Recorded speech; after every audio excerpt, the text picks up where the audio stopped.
Okay, good morning, everyone. Welcome to Rules Advisory Committee meeting number 5. Sorry, this isn't the last one. We did add one more a couple weeks from now to make sure we get through things. So in terms of participation, we'll go around, do introductions just for the formal record. We will not have Kristen from Business Oregon today. She's at a conference. Lori Bell's not able to join. We just learned this morning that Stephanie Reed cannot join. She's on the road and is having internet issues. We just learned that Dan Brown will be late, but will be joining. And Anne, you need to leave early, correct? Oh, you're muted. Actually, no, I don't. Okay, perfect.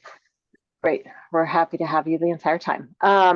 So we'll follow up with folks who aren't able to be with us today to just update them after the meeting today, make sure that they're well prepped in advance of the 6th meeting. So let's go around, do quick introductions, again, just for the record. So we'll start with RAC members. So first RAC member on my screen is Steve. Go ahead. Good morning, everyone. Steve Graper, Rhododendron Water Association. Thanks, Steve. Daniel? Hi, everyone. Daniel Weir, Sustainable Northwest. And Julie? Morning, Julie Harvey, Oregon DEQ Drinking Water Protection Coordinator. Anne?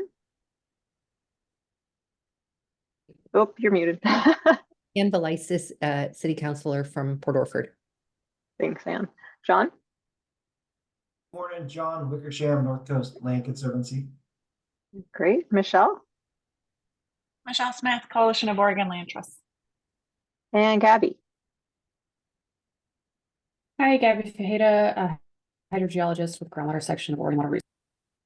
Okay, great. Thanks, everyone. For the OWEB team, I'm Renee Davis, Acquisitions and Special Programs Manager at the agency. We'll go to Robin. Morning, everyone. Robin Meacher. I'm the Conservation Easement Specialist for the Oregon Ag Heritage Program at OWEB and helping with this effort. Rachel? Hi, good morning. Rachel Thompson. I'm the Post-Fire Recovery Specialist at OWEB. Audrey? Good morning, everyone. Audrey Squires, Drinking Water Source Protection Specialist. And Hartstein. Good morning, everyone. Eric Hartstein, Policy Coordinator. All right, great. So small-ish group today, but we'll have at least one person joining in a bit. And currently, it doesn't look like we have any observers on, but we'll keep an eye on that. In terms of agenda review, pretty straightforward. We are going to continue to walk through the rules. The hope today is that we can do a push and get through the entire draft rule set. At a minimum, we absolutely need to get through the evaluation criteria portion, but I will nudge us along in hopes of getting all the way through. We do have breaks scheduled for 10:15 and 11:30. We have public comment scheduled for 11:35.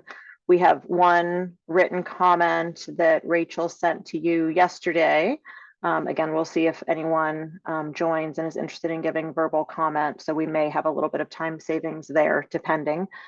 And then in terms of materials, we sent the most recent version of the rules on Monday. So hopefully all of you had a chance to take a look at that.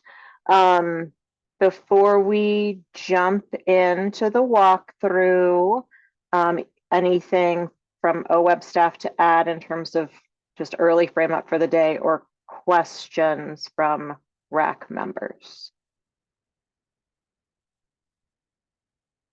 Okay, seeing none. So Audrey will be screen sharing the draft rules that went out to you on Monday.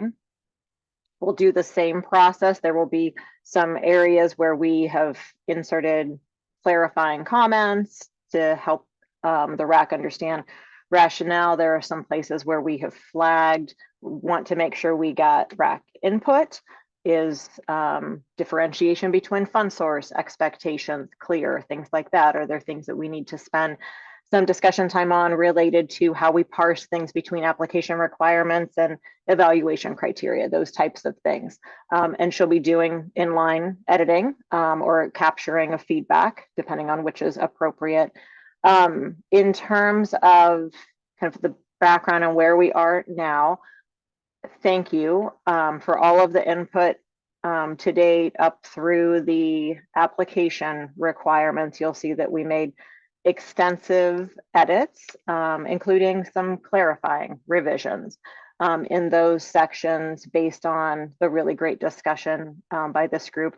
Apologies that the draft is a little bit messy with all of the edits, but wanted to make sure that you had that sense of how some of those revisions to reflect the discussion had occurred.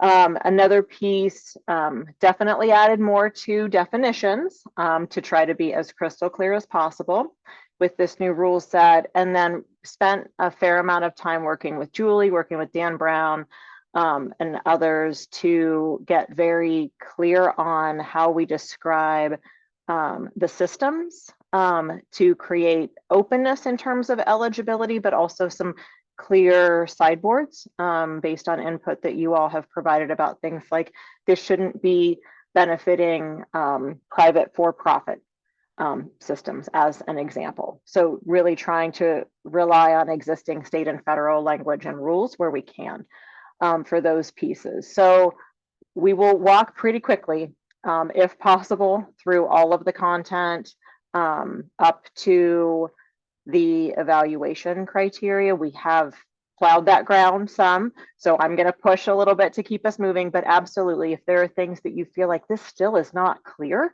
we absolutely need to talk more about what this means. Or I don't want to say fatal flaws per se, but things, issues, or content where you have some serious concerns about how would this play out? I don't know what this means in practice.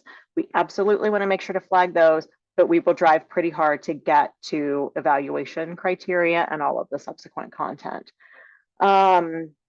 As we walk through, you all know the drill by this time. I'll walk us through, certainly just flag if you have questions. We'll have OWEB staff chiming in because different folks carried the water kind of in different places on this, no pun intended. And so as we need some additional background or understanding of rationale, we'll just have OWEB staff chiming in.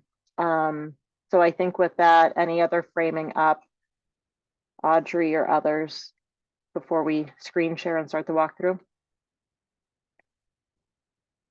Okay, we'll dive right in then.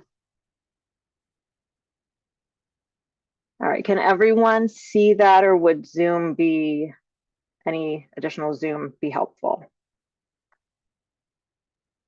This is good. Okay, awesome. Thanks, Daniel. Okay, so moving pretty quickly through. So purpose, no changes there since last time. As I mentioned, we've added a fair amount to definitions, and Audrey inserted some helpful comments in terms of, you know, what the background was and why we landed here. I don't know, Audrey, if you want to elaborate on any of those. Yeah, as we're I can just walking explain through. it real quick. And yeah, so this was working with Julie, working with Dan Brown, working with DOJ as well. The gist of it, like Renee said, was to try to make sure we were communicating clearly which public water systems are eligible, and at the same time making sure tribal systems are eligible without having all those extra, like we worked on that last time, like tribally delineated source water areas, tribally, you know, like adding in those pieces. And we learned through working with these folks that they are tribally operated water systems are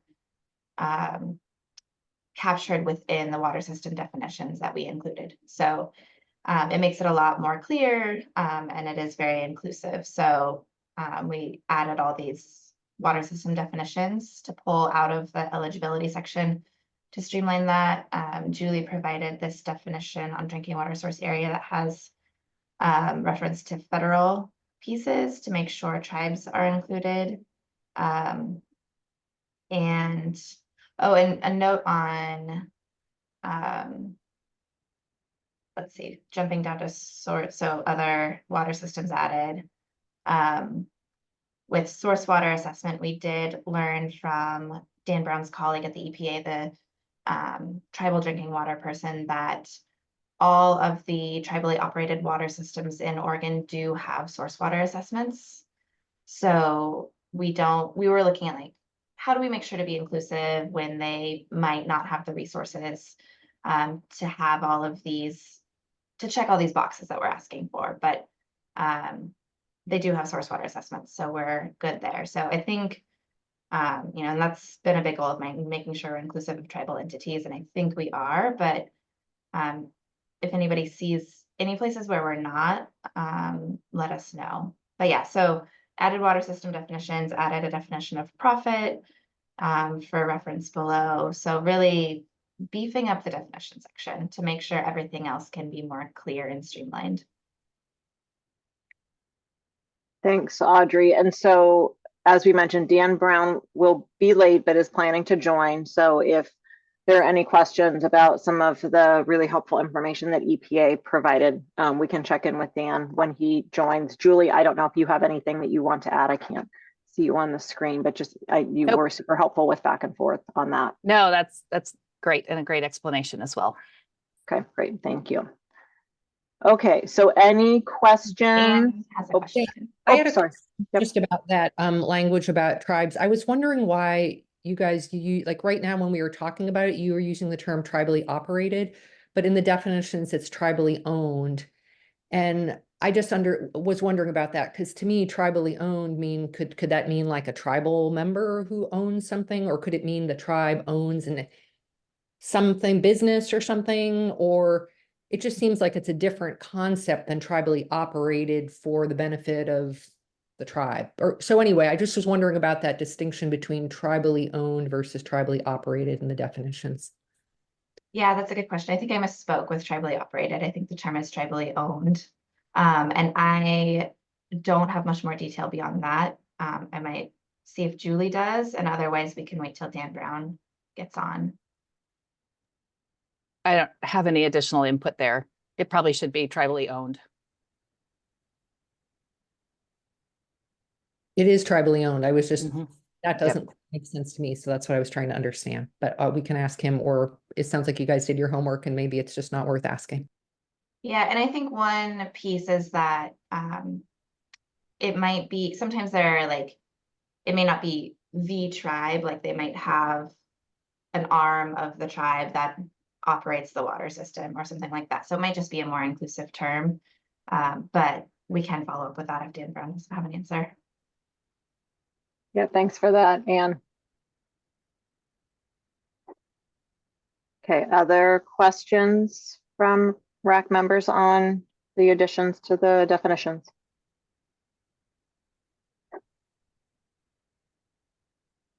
Okay, seeing none.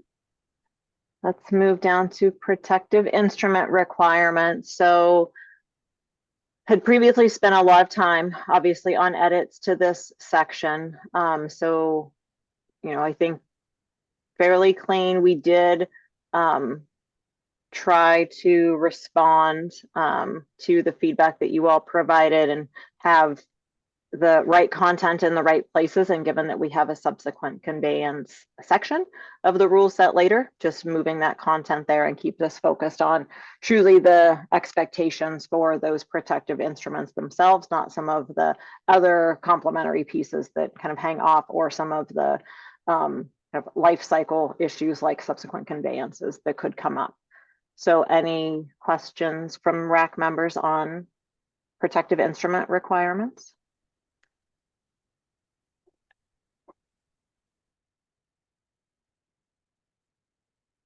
All right, you're all excited to get to evaluation criteria. I love it. Let's keep going, Audrey.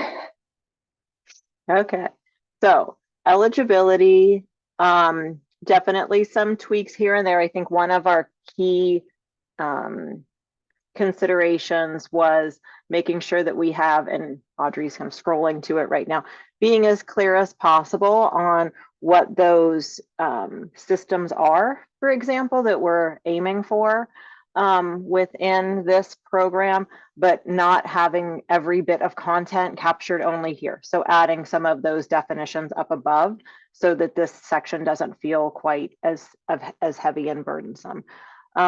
So again, thanks Julie for your work with us on this. And then the clarification on the tribally owned systems and the fact that those mesh nicely into the other eligible systems. So Audrey, anything else to add on this section? I think that covers it well. We also have these edits from last time, partially or fully within drinking water source areas. And again, we've been able to remove any of the call outs to specific like tribal delineated source areas because that's inclusive within other within the source area, source water definition. Julie? I'm wondering if we need to specify the groundwater or surface water supplied in that, and if it would be better just to simplify it to delineated drinking water source area, since the groundwater and the surface water is in the definition. And the only reason I say that is that there are groundwater under the direct influence of surface water systems in OHA's rules, which are considered surface water for treatment purposes, but that would just remove any ambiguity there. That makes sense to me. Yeah, agreed. I think this is absolutely where we will rely on our subject matter expert RAC members to represent this appropriately. I think certainly any RAC members have questions if we do have a bit of simplification there.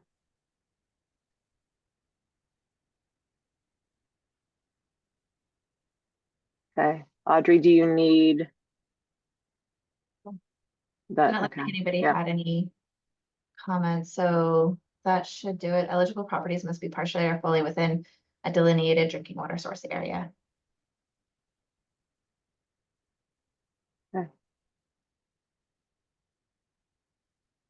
All right, and then we do a bit further down in eligibility capture the $3 million max funding request amount that we had talked through, not wanting to deviate from what is in statute, but recognizing that we'll need to help folks to understand limited funding and interest in having these dollars go as far as they can, but also recognizing that these transactions can be expensive.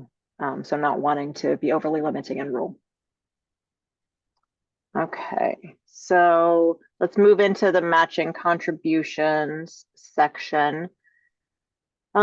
So thanks again for the conversation during the last meeting about this. So you see the 5% match, so trying to be as reasonable as possible and making sure that, you know, also to the maximum degree possible, we are fairly open in terms of what we're able to have available as an eligible matching contribution. That's something that the agency does have a bit more latitude to decide. It's not as prescribed, for example, with the lottery bond funding, as some of the uses of funding are.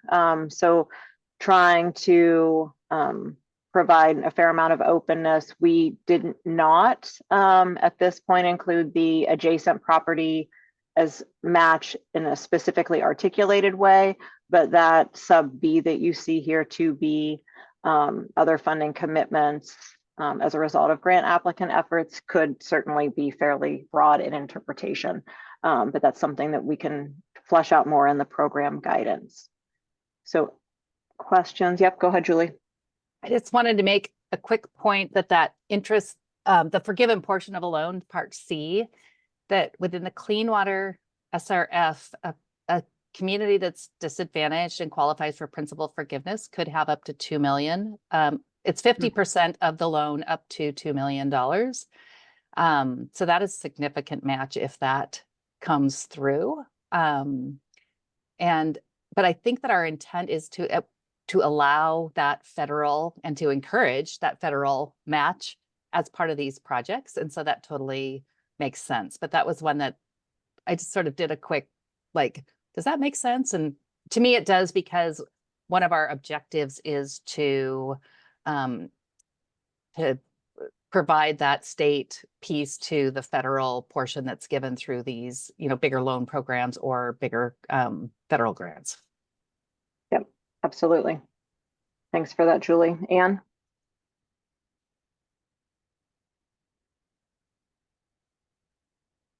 Sorry to be a little bit slow on the unmute there. I was just actually don't understand. I was just going to ask specifically. I don't know what the 2A activities are because I don't know what that OAR is. Could you just help me in that? Yeah, and thanks for flagging that because I failed to mention one piece of that. So in-kind contributions related to activities that are subsequently mentioned down in, what is the title of it? Eligible use of grant funds or use of grant funds section. Yep. So basically it's saying, and I'll use a specific example here. So it could be that there's been a lot of time commitment, but for example, by volunteer members in your community, and to kind of get to the point of a project has been identified, there's been work done to help kind of bring that to the finish line, but it is time of a volunteer member serving in some capacity related to the jurisdiction. So that type of in-kind contribution would be eligible as match. So it's not a staff person because that actually is an allowable billable cost, but we recognize that it takes a village to make these projects happen. And so in those cases where you can point to it being necessary work to have brought it over the finish line, but it may be volunteer time, you actually can claim that as an in-kind contribution. It could also be if a particular jurisdiction is putting their own funding in to help cover part of the costs, then certainly that could be an eligible matching contribution. So it can be cash contribution, it can be in-kind time contribution, but all of that could go towards the required 5%. Okay, and this is just listed later in this. It's the same list that's listed somewhere else. Okay, I just didn't know if it was referring to something else. Thank you. Yep. Daniel? Yeah, along that same question, it says below that the match can be applied retroactively for 50 months. Is that something that it makes sense to also highlight here as well? I don't want to be duplicative, but if we want it to look similar from this section down below, that's one thing I want to flag. The other would be, and I think that I mentioned it last time, and I think that we had talked about this, and maybe you've written it in and I just missed it. Match that would be available for contractors that are paid to do work that aren't city staff or water district staff within that 50-month window before this grant would get awarded. I think that would be a good inclusion as well. Yeah, so there are a couple pieces that I want to make sure we hit on, and one is the reference to 50 months. And so we have had to be, so there are multiple time frame considerations that you see below, and 50 months is the rarest one. So I want to make sure that we're super clear on that. So lottery revenue bond, in terms of that look back period for reimbursement of funds, that can only be 60 days. So those really need to be prospective in nature. There's also reference to a look back period for matching funds of 18 months. That is a standard timeline that we at OWEB have used in our land transaction program. So for example, Oregon Ag Heritage that Robin works for. So basically saying you can bring matching funds in to meet that 5% requirement as far back as 18 months prior to when the grant is awarded. The 50 months, and this is, I don't know if you want to scroll down, Audrey, because I don't want to jump us out of line, but we have created this section of the rules that essentially acknowledges we will have some unique situations in the first grant solicitation cycle. And that is where the 50 months applies, because as we listened and read all of the legislative history that resulted in ultimately the funding and establishment of this program in House Bill 4060, we know there are a small subset of projects out there that happened before this program was put into law, before this rulemaking process occurred. And we know we need to provide some flexibility of those projects will come in the first grant cycle, they will request funding, and whether it is for reimbursement of costs that they've had or loan repayment costs and associated, we need to provide a little space of flexibility there, because they couldn't look at this rule set. So the 50 months though only applies to that first grant solicitation cycle, because that is a very broad window, and our hope is to get that backlog, those bottlenecked projects in and through in the first grant cycle, and then we would apply 18 months for matching fund look back, as is typical with our programs, and then there's a different time frame for the actual repayment, or payment, I should say, reimbursement that the lottery bonds can do. And I know this is really complicated and it has taken us a while to sort through this. So, Daniel, I don't know that answered all of that your does question. a little bit. No, that Yeah. does. So rather than the 50 months, right? I was being ambitious and I get why it's 50 in some parts and 18 in others. Yeah. Do we want to tease out that a match can go retroactively back 18 months then in this initial section? Yeah, it's a good question. So if folks, and I can't remember, Audrey, Rachel, Robin, help me remember. We may have actually tried to do that here and then realized it got pretty confusing pretty quickly. Yeah, we yeah. have the 18 months, as you're aware, delineated elsewhere. And I think by the time I started, it was no longer in this section, the 18-month. We could try. It might, like you said, it might get confusing with piecing out, because we don't really want to, the first grant cycle section, we want to keep everything about that in that one section. So basically, after that first grant cycle is done, everybody can ignore that section. So we don't want to bring any of that information up somewhere else.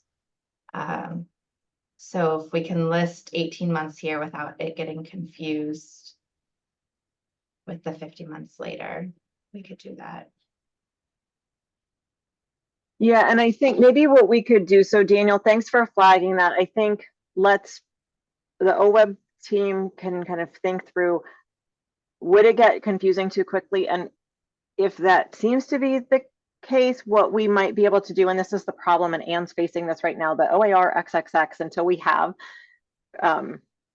specific sections enumerated for these, like we could maybe point to, please, for timeline, for retroactivity, if you will, of matching funds, refer to at least point folks to that section, but we can play with that a little bit to see if it is possible to connect those or report up some of that content without having the 50 months conflated, because that is so unique to the first grant solicitation cycle. Danielle, did that also answer your question about contractor match? No, that was two questions. But that's fine. We can talk about it. We can talk about it later. But yeah, I think that we're on the same page, or at least we discussed it before, where contractor billing, right, or payments that go to contractors to support this work would fit under match. Yeah, and we added some language in, and when we get to the use of grant funds section, we can look at that. We added some language in specific to contractors to making sure it's inclusive there. And so then this 2A should connect to that. Because then if you're trying to use the match from the contractors, that would be. That's still in kind? Yeah. Okay. Great. Yeah, and Anne, I saw your note in the chat, and we'll jump to Michelle and Hartstein in a minute. When we get down to the use of grant funds, that is where those activities and costs sit. And so hopefully when we get down there, that we can crosswalk that back up. Like if it's something that you can ask for payment on as part of the use of grant funds, then it also is an eligible match contribution. So to Daniel's example, if folks decide we don't want to ask for reimbursement costs because it's outside of the repayment window from lottery bonds, but it was within 18 months, like that contract, what you paid for that contractor's time absolutely could be used as matching funds. But I know, again, without that tie to the numbered rules, it gets confusing. Michelle, go ahead. I think that a clarification. So matching contributions can be funded through other state programs. I mean, OHA grants, and there's not a restriction. It doesn't have to be non-state dollars. It's just not. Okay. Thanks. Yep. Yeah, we are more open in terms of match than, for example, federal grants are, which are looking for 20% non-federal. Yep. Okay. So thank you for that. This is one where like matching contributions, OWEB is so close to this because we have this in all of our rule sets that it's super helpful to have the lenses that you are providing to make sure we're as clear as possible. So anything else on matching contributions?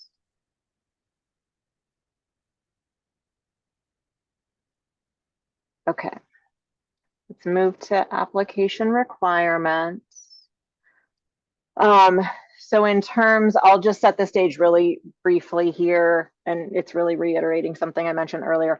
We've tried hard to use application requirements to signal expectations, and those expectations may kind of be more fully detailed out in evaluation criteria, but also trying to not be unnecessarily redundant and saying the same things in both sections. So we'll be interested in your feedback on that. I think Eric Hartstein, I'll turn it over to you to give some context for other OWEB rule sets and how application requirements typically look and how this might look a tad bit different. Yeah, thanks, Renee. Typically with application requirements in other rule sets, it's fairly broad. You know, we do have the application requirement section in our grant program rules. That is the umbrella rule set, and that pretty much carries over to much of the other divisions that we have. We wanted to be a little more specific here, though, given kind of the unusual nature of this grant program and making sure those expectations, like Renee mentioned, are set early. So basically, when you're looking at these will transfer over into questions in the applications. So I would look at that with that lens. That's not to say that every question will be reflected in these application requirements, but these requirements will be in the application questions. Thanks for that. So for example, John Wickersham, who's seen lots of our grant applications, like this will be something that sets the stage for what hopefully will not be a ridiculously lengthy, but still a comprehensive grant application to get at these issues. So some of the pieces that we fleshed out, because we did spend some time talking about this during the last meeting, is starting to signal expectations about the partnership structure. So for some type of documentation of formal commitment. I think the majority of RAC members chimed in and said, yeah, that seems to make sense, that we would want something that that's maybe more than just a handshake or an assumption. And then really getting into how the project itself connects to the drinking water source area, the relevance to specific risks that are articulated in a source water assessment. So you see a lot of new content on that front. One thing that was kind of prompted for us as we were looking at this just internally to prep for the RAC meeting yesterday is we may need to more clearly define things like priority pollutants or relevant pollution, and or more explicitly connect that back to the source water assessment, because those are some terms of art used there. And then you will see in the, this is where we've tried to capture the really robust discussions that this committee has had about community characteristics. So really trying to aim for the right pieces here to both be clear on what the what those filters are, those kind of high level filters, leave space for folks to describe what the characteristics are of their community, and still meet that legislative expectation around rural, maybe economically disadvantaged communities. So I think I'll stop there, see if OWEB staff have anything else they want to highlight in terms of edits before we open it up for questions and feedback from the RAC. Yeah, I just want to add or clarify that we actually didn't add a ton. It was more moving. So you can see all the deletions here. So we had separate questions for surface water areas and for groundwater areas, but so much of it was very similar. So trying to streamline and make it clear. So pulling out like these two, demonstration of water system and well ownership, and authority to use the water, property proximity to drinking water intake and our wells, just combining the difference between surface and groundwater and putting them in standalone questions. And then, yeah, we connected, this is where we removed the specific, we had kind of like a placeholder technical criteria piece, or actually that's an evaluation criteria, but this aligns with that. Basically, we think that so much of this needs to connect to the source water assessment. And so definitely looking to Julie for feedback on this, but if we pulled out the key pieces that we would want to look at from the source water assessment, that's kind of what we're trying to get at here. So then people aren't just, because we heard this loud and clear last time, you're not just getting a giant source water assessment from an applicant and saying, here you go, read it yourself. Like, we want them to have one, but we want them to pull out the reasons from it. So yeah, interested, Julie, to hear what you think about this section now. I think you guys have done an excellent job of synthesizing exactly what we would want them to think about from their source water assessment, which identifies the risks, to how do you reduce that risk and what impact does that have at the actual intake or well. So when I read this section, I thought it was really well done. So I appreciate the work that you've done with it. Awesome. Thanks, Julie. And then a question to Gabby. I know we talked some about, or emailed some about this, and then I pulled back my question. So a lot of this is focused on water quality, but if you have any feedback on the water quantity piece, if we captured enough of that, there's not the same kind of like source water assessment to point to there, but if you have any feedback, and then also, Anne, I saw your hand up too, so I'll get to you after that. Yeah, I think because the source water assessment might not point to that, it's challenging to have that kind of clearly laid out. I guess the way this is written now might preclude flow protection because it focuses on may pose significant threat to water quality, and maybe an additional bullet or end there of land uses or activities that may pose a significant threat to water quality or flow protection, or that points more specifically to surface water. But I think in most cases where we would expect land use changes to affect groundwater protection, that would be in an instance of pretty closely linked groundwater and surface water. So I I can think a bit about some of the wording around that, to make sure that it focuses on protecting existing allocation, and to not potentially be confused or overlap with any concepts of enlargement. And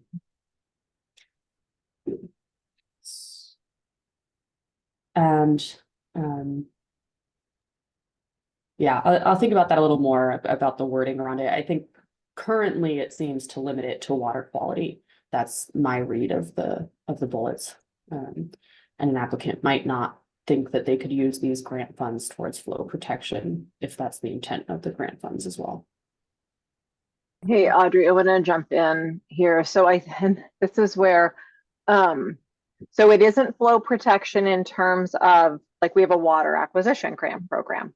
This is not that. This is land acquisition, land protection, and recognizing things like if you have an intact forested area, it probably has better potential to capture, store, have slower release of water that can help get at water quantity needs for drinking water supplies, but it isn't, I mean, to your point, it's not changing a water right or kind of differently protecting it. So if you can help us, Gabby, to make sure that it doesn't get confusing for folks thinking like, oh, and I can do stream flow protection via this program, but also not ignore those important interconnections too with groundwater and with water quantity. So yeah, maybe we can do that offline after the meeting just to make sure we've I think captured that as well as we can without making this a program that wasn't intended to be water acquisition. That'd be great. Okay. And sorry to jump in. I think Audrey Ann had her hand up and then Michelle. Yep. Yeah, I just wanted to make the comment of, for example, on some of these things, I think the list looks great, but and this might be Audrey for you, when you're working on the materials, I think it would be super helpful to have a little bit more guidance for the applicants to understand, what the material, what you're really looking for in some of these cases, or where to find the information or that kind of thing. Or you might be getting a lot of calls about it. I just think that when you develop like the application form or information, it would be useful to, translate this a little bit more specifically into, where does the applicant find this information, or how to assemble it, or what a sample might be, or something like that. Yeah, that's great feedback. Is Renee or Robin or Rachel maybe giving an example of what other programs do with respect to that, and what Anne and others can expect? Yeah, and I think this one will be absolutely, we can and typically do that in things like program guidance, in the application, in the online application itself. Even we have information buttons and you can click those and it gives examples. Like if I think about what Rachel's program has done with post-fire recovery, like helping folks to understand, like you can be looking at post-fire assessments that have been done by these entities, and then please be sure to extract out the information to answer the question, not just, I think as Audrey was saying, like, don't append your 200-page assessment and expect the technical review team to sort through that.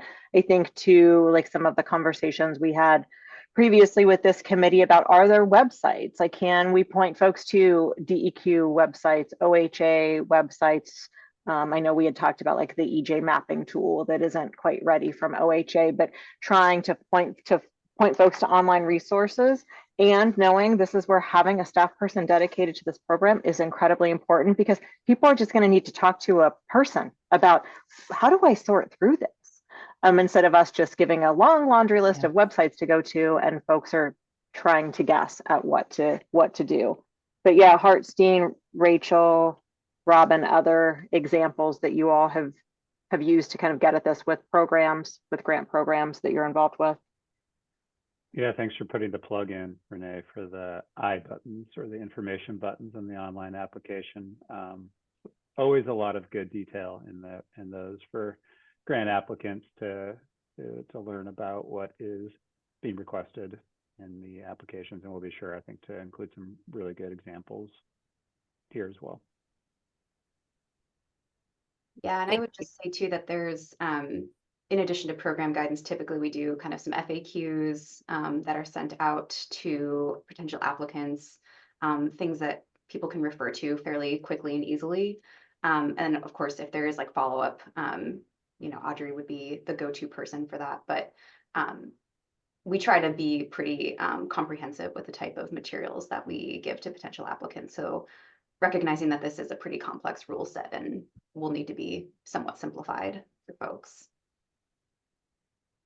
Yeah, thanks for that. And the one final piece, and Michelle, we'll stop talking and get to you, is we do webinars also typically when we launch grant programs to walk through with folks that this is what it is, this is what it isn't, and really create from the outset a very open space for dialogue for folks to get questions answered before they come in the door. Michelle, go ahead. Thanks. A couple comments. One for the sub 8, the water quantity section. I'm wondering if taking out for projects focused on, and I'm be curious Julie's thoughts on kind of whether a project would, this type of project would focus on quantity as its primary purpose, and perhaps that would kind of help move it away from a flow protection. And then the word protect, I think, makes my mind go to kind of flow protection. And so anyway, just two ideas that came to mind in thinking about how that section, how quantity fits into this discussion as kind of stabilizing flow. I like the word storage in that section. But yeah, the word protect and then the focused on was curious about kind of folks' thoughts on removing that. And then 7E was a question, maybe also for Julie. The groundwater assessments aren't available online, and I was curious if that information, the hydrologic or soil characteristics of a source area, is in that assessment, or if that's information a community would have to get on their own. And again, those aren't publicly available, so there's not a reference for that. For those two. Do you mind, can I take those? So on the, the water quantity, we have, just because of, I think that institutional and how our agencies are separated, we haven't really addressed that as much in the past, but definitely recognize that water quantity greatly impacts water quality. And so to the extent that we can capture that concept here, I think that's really important.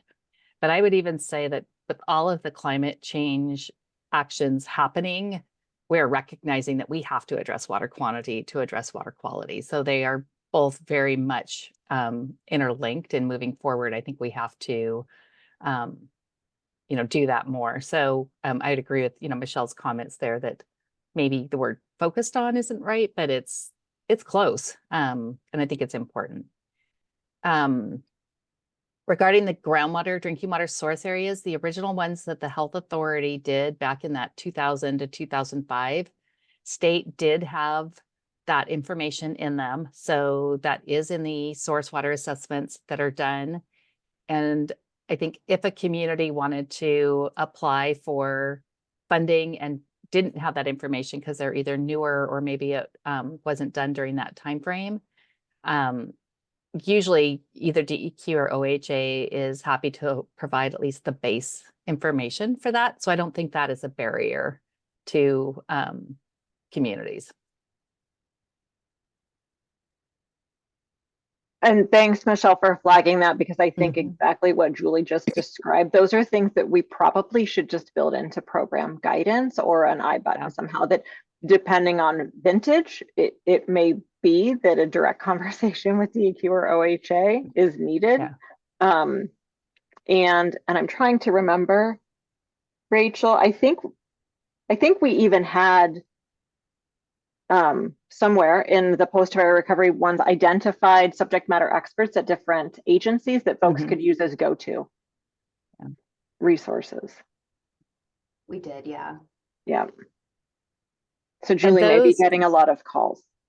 And source water assessments are public information. We just don't, they haven't published the groundwater ones. One, because there's so many. Two, because the well locations are considered sensitive information by OHA. And when you put those on a map that's so small, with a surface water area, you can't really tell where the intake is. On a groundwater, you can see right where the well is because of the scale. So they are available to public water systems. And then if it's a consultant or somebody else asking for it, there is a process that OHA goes through and they can release any of those. So all of those are accessible. They're just careful about the channels and how we release those. Thanks for that. I think to that first point, Audrey, let's just flag. I'd like us to go back, look again at the language in House Bill 4060 to get at this. It's a nuanced dynamic between quality and quantity for this program, and I don't think it's an either or, and this is not a water acquisitions program. So I think, Michelle, some of the pieces that you flagged could be helpful adjustments, and I think just Gabby recognizing we've had this conversation with you about, we understand that great, you want to have great water quality for your drinking water source plan. If you don't have any flow, you're not going to have water quality to even talk about. So figuring out how we get at that, and knowing that may be an area that as we test drive these rules with program implementation, we may have to plan on rule revisions, but before a 5-year window, just as we learn and understand how folks are coming into the program. But let's look back at some of the core language in 4060, Audrey, and revisit that section. Yeah, and 2010 is also a relevant bill, and I actually have that in front of me. And it does say, the Oregon Watershed Enhancement Board shall establish a program to provide grants to water suppliers to protect, restore, or enhance sources of drinking water. And so I think this conversation is exactly like some of the struggles we've been having internally of how to talk about these things, because it doesn't talk about just water quality. And again, not flow protection, but how do we talk about it in a way that is talking about, like, let's, like Steve's example in rhododendron, they protected that land, which protected water quality from, like, erosion from logging or pesticides used in logging, or, whatever. But then it also helps that protection for, like, base flow, right? Like holding the water in the soil, slow release into the stream. So how do we talk about that without making it sound like we're letting people do, like, water transactions? So yeah, we can keep working on that and send it out for feedback.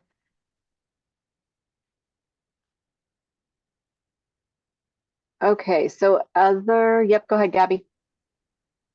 I just wanted to quickly point out, I think one of the examples of this that I think of how this program could be implemented would be some of our groundwater drinking sources that are flow limited based on stream flow, summer stream flow reductions. So those groundwater users get regulated off the same way that all the surface water users do, and that connection kind of helps me understand where the flow protection doesn't overlap into enlargement. It's existing allocation that is available to the community, but they get regulated off of their maximum rate because of that reduced summer flow. And I think that situation is what I'm anticipating most users would want to use the grant for. So that might help frame some of our thoughts around how to use that language. Yeah, thanks, Gabby. Super helpful. Let's see. And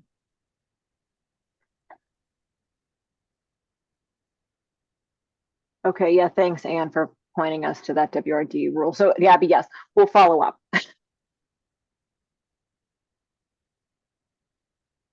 Okay, so other questions or comments about the application requirements section?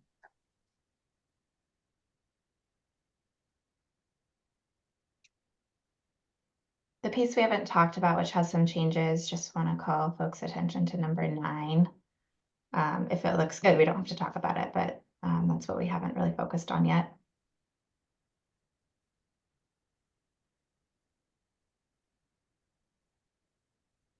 Michelle?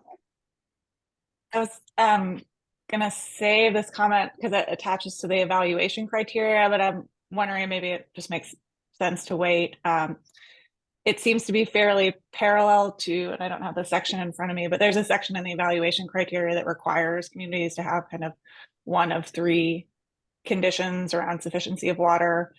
And it seems almost parallel to the application requirements, but it's not quite parallel. And I was wondering if it was intended, if this is intended to capture the information that is being required in that evaluation criteria. And if so, whether it makes sense to make those parallel in terms of their language. And it can wait until the evaluation criteria when we're having that discussion, but just flag it here. Yeah, thanks for that, Michelle. We'll definitely circle back on that one when we're down in criteria. And it could be that your great legal eye caught something that as we were moving quickly, we missed, so. All right, other comments on application requirements? I'll just say on 9A, since you asked us, we just were having to figure this out for a different grant application, and it was kind of a struggle. People were like, oh my gosh, I don't know, do we?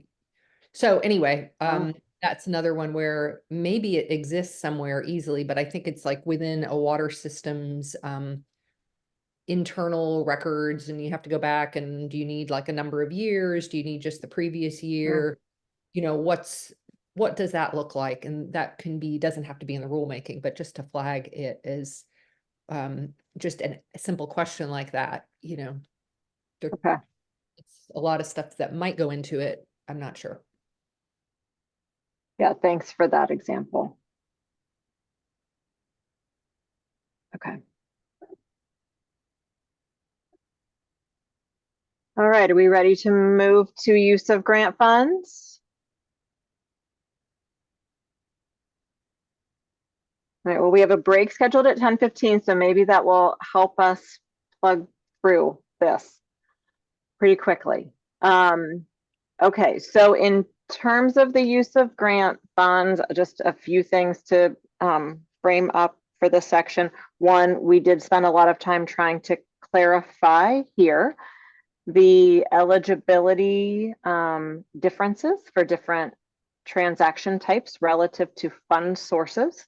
We're doing that not because an applicant has to come in with a grant application and say, I want to use lottery bonds or I want to use general funds. This is not for an applicant to worry about this. These are kind of basic considerations that we need to have, given that lottery bond is an amazing resource to have available and has more sideboards. General fund has more flexibility, and only 20% of the total funding available currently for this first cycle is general fund. So we will be general fund limited. And we know that there are a set of transaction types that simply cannot be a fit for lottery revenue bonds. So just trying to have that framing there so that as the agency moves into program development and implementation, we have kind of sufficient explanations of these different fund sources, what they can and cannot do. And then we'll need to be thinking about things like for first cycle and that backlog, there likely will need to be some heavier reliance on general fund because lottery bond just simply is not a fit for those transactions that didn't have the benefit of this rule set as they were formulating. So I think the other piece, and we did touch on it a little bit earlier, is there are different timeframes too attached to things like a 60-day look back for lottery revenue bonds versus a more flexible look back for general fund, and an even more flexible look back as we're getting through these first cycle backlogs with the 50 months that we talked about. So I think those are kind of the key kind of framing rationale pieces that I wanted to flag, but Audrey, Robin, Rachel, Hartstein, anything else we should frame up before we start walking through and see if folks have questions or comments? Okay. Audrey, you want to do the walkthrough then? Sure. Yeah. So I think you set up this piece well already.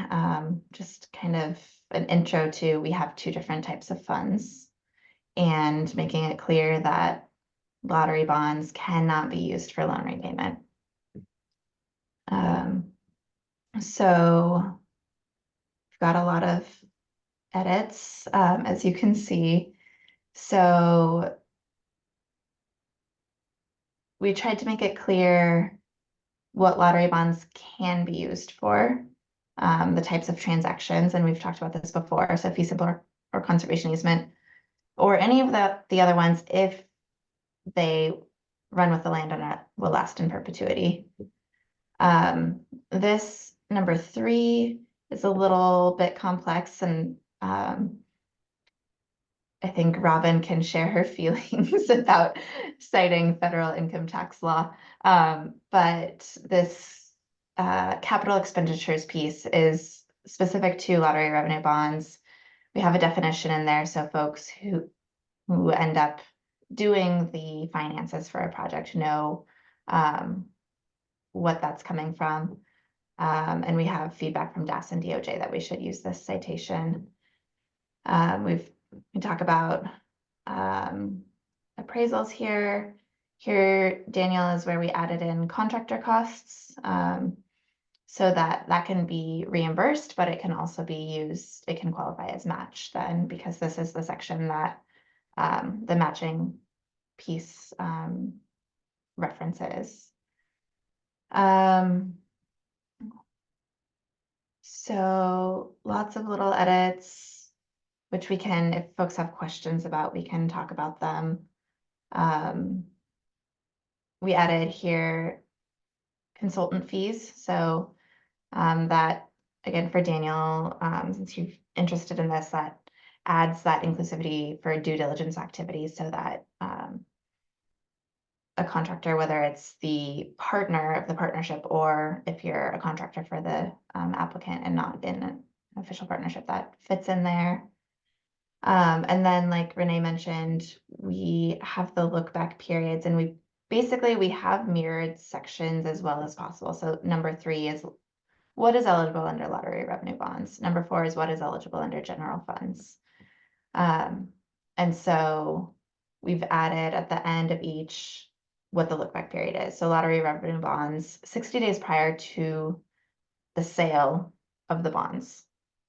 So no one knows when that'll be, but that is what the timeline is. And then for general funds, 18 months prior to the date of submitting the application is when costs can be reimbursed. And again, trying to flesh out these pieces. If folks have questions on all these edits, we can go into those. And then, yeah, this was just, these are deleted because we cleaned things up and integrated it into the above. So anything I missed, OWEB folks, any questions, RAC members?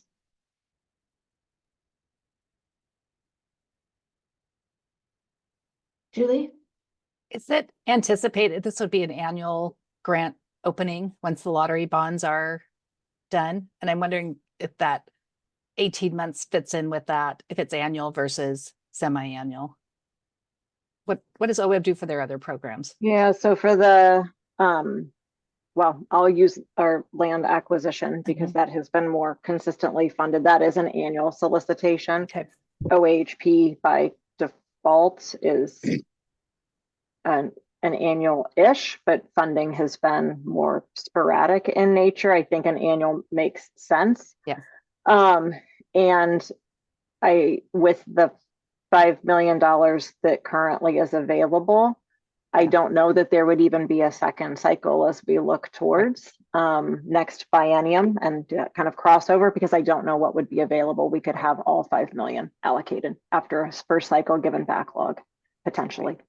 Yep. So the 18 months does make sense in that context. I just Yeah. wanted to make sure as we were thinking about that. Yep.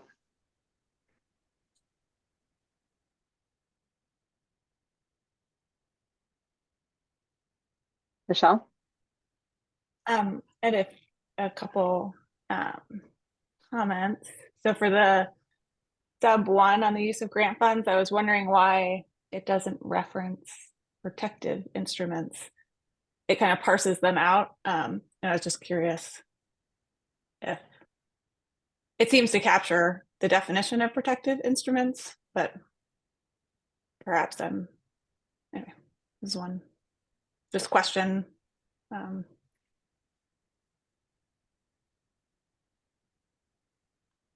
It's a good question. I guess I wouldn't need, I mean, our intent here was to make sure that we were grounded in the 3 types of transactions that are possible, but I don't know that we couldn't insert protective instruments here.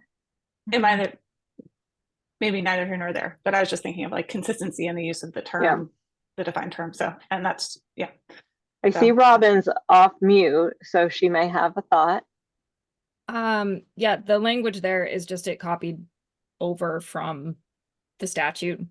So there was no like, I think we can make it consistent with protective instruments if we want to, or if there's some overarching kind of policy decision to have it in this section just mirror directly the words of the statute. That's why it's written that way there. So I think we can just make a note and work that out, whether we need to have that exact mirroring from statute for the purpose of kind of the intro to the rules section.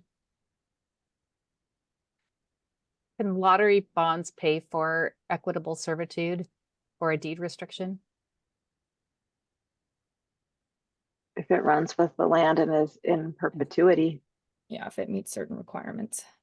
But that's not in the definition of protective instrument. So you might have to look at that piece of the protective instrument definition.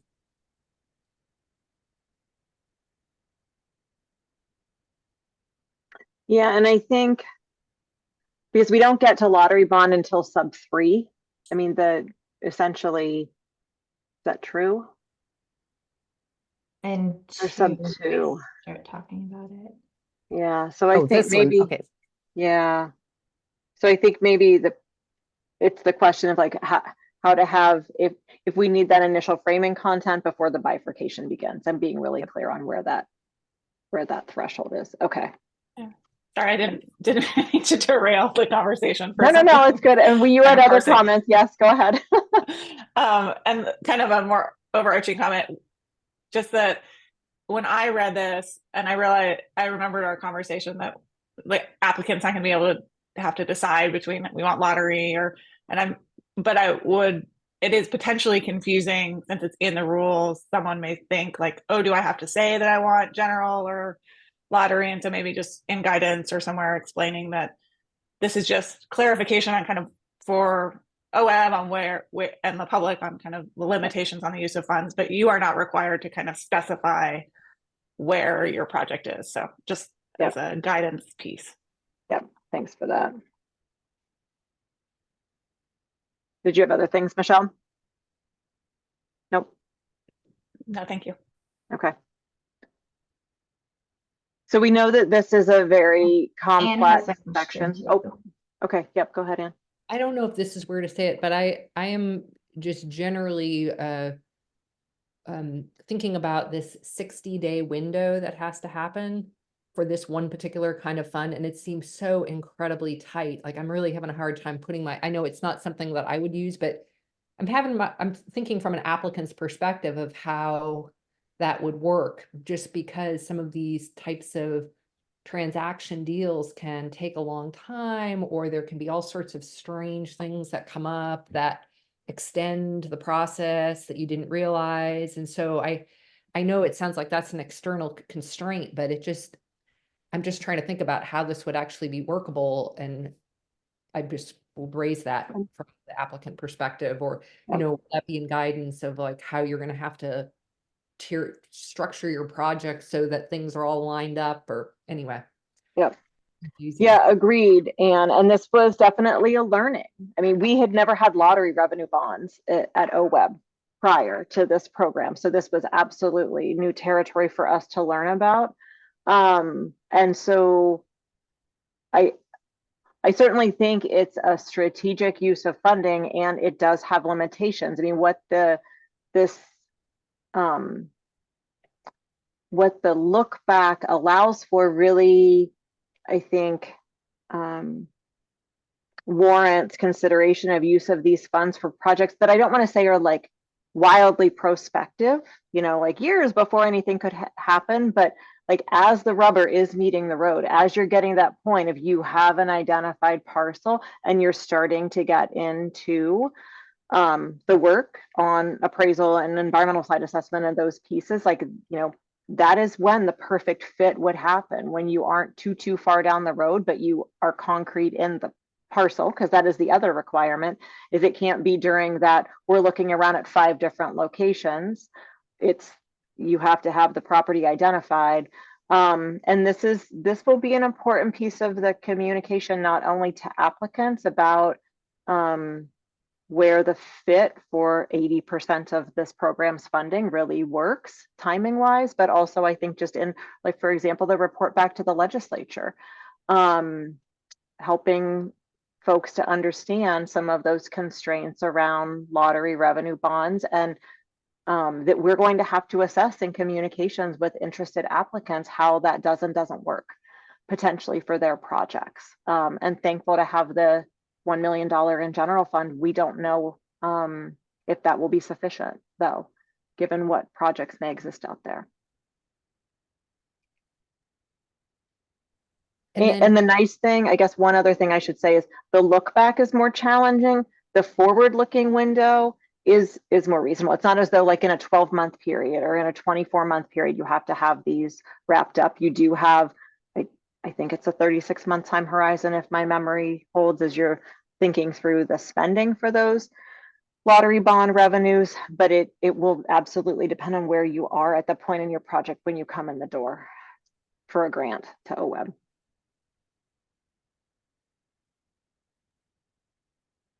I have a few other questions about kind of the look back, but it's the break time. So do you want me to wait until after we come back, or?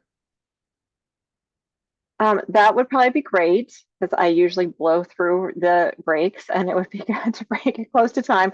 Are folks okay? We had 15 minutes slotted, which would put us at like 10:29, 10:30. Do you want to take a shorter break, 10 minutes instead of 15, or take a full 15? Personally, I'm good with 10. Others? Yeah. Okay. All right. So let's come back at 10:25. Okay. Thanks.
All right, welcome back, everyone.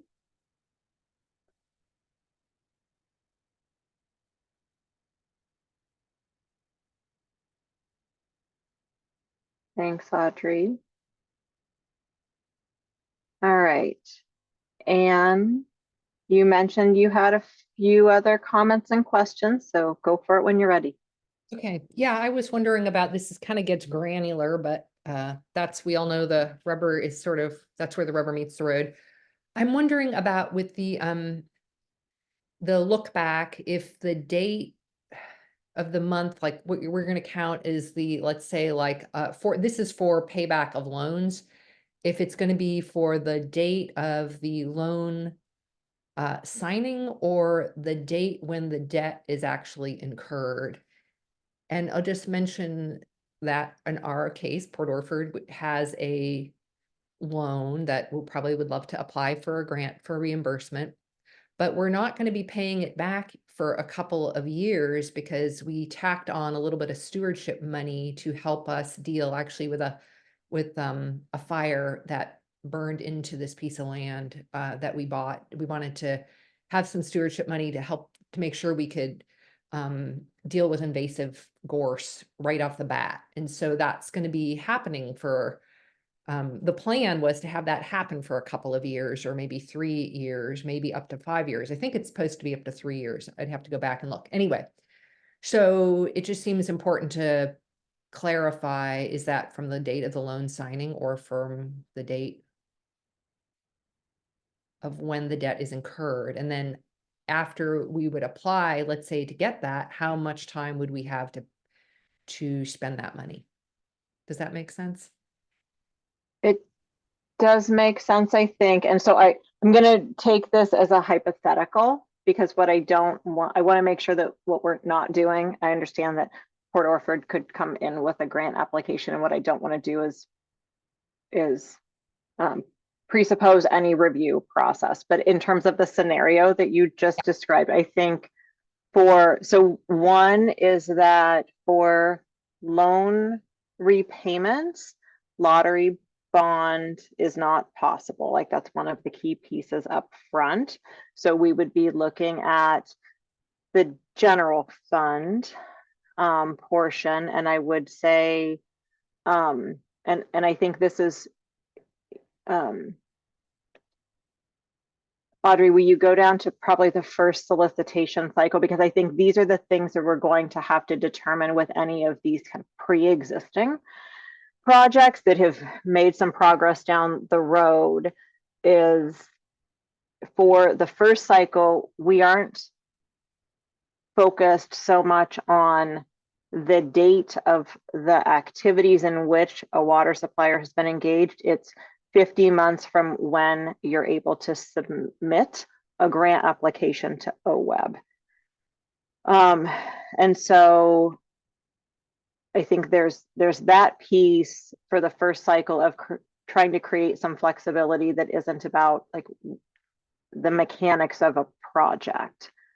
If you, Audrey, go up to the general fund portion, it was the 18, can you go, actually, if you go, it's 18 months. Again, we flagged for that piece, it's 18 months from the grant, 18 months prior to the grant application submission date. So I'm stating these things, and because again, I don't want to get into like the specifics exactly of how Port Orford would fit in, but to flag those pieces, that it's really those general fund dates that we're talking about as being relevant here.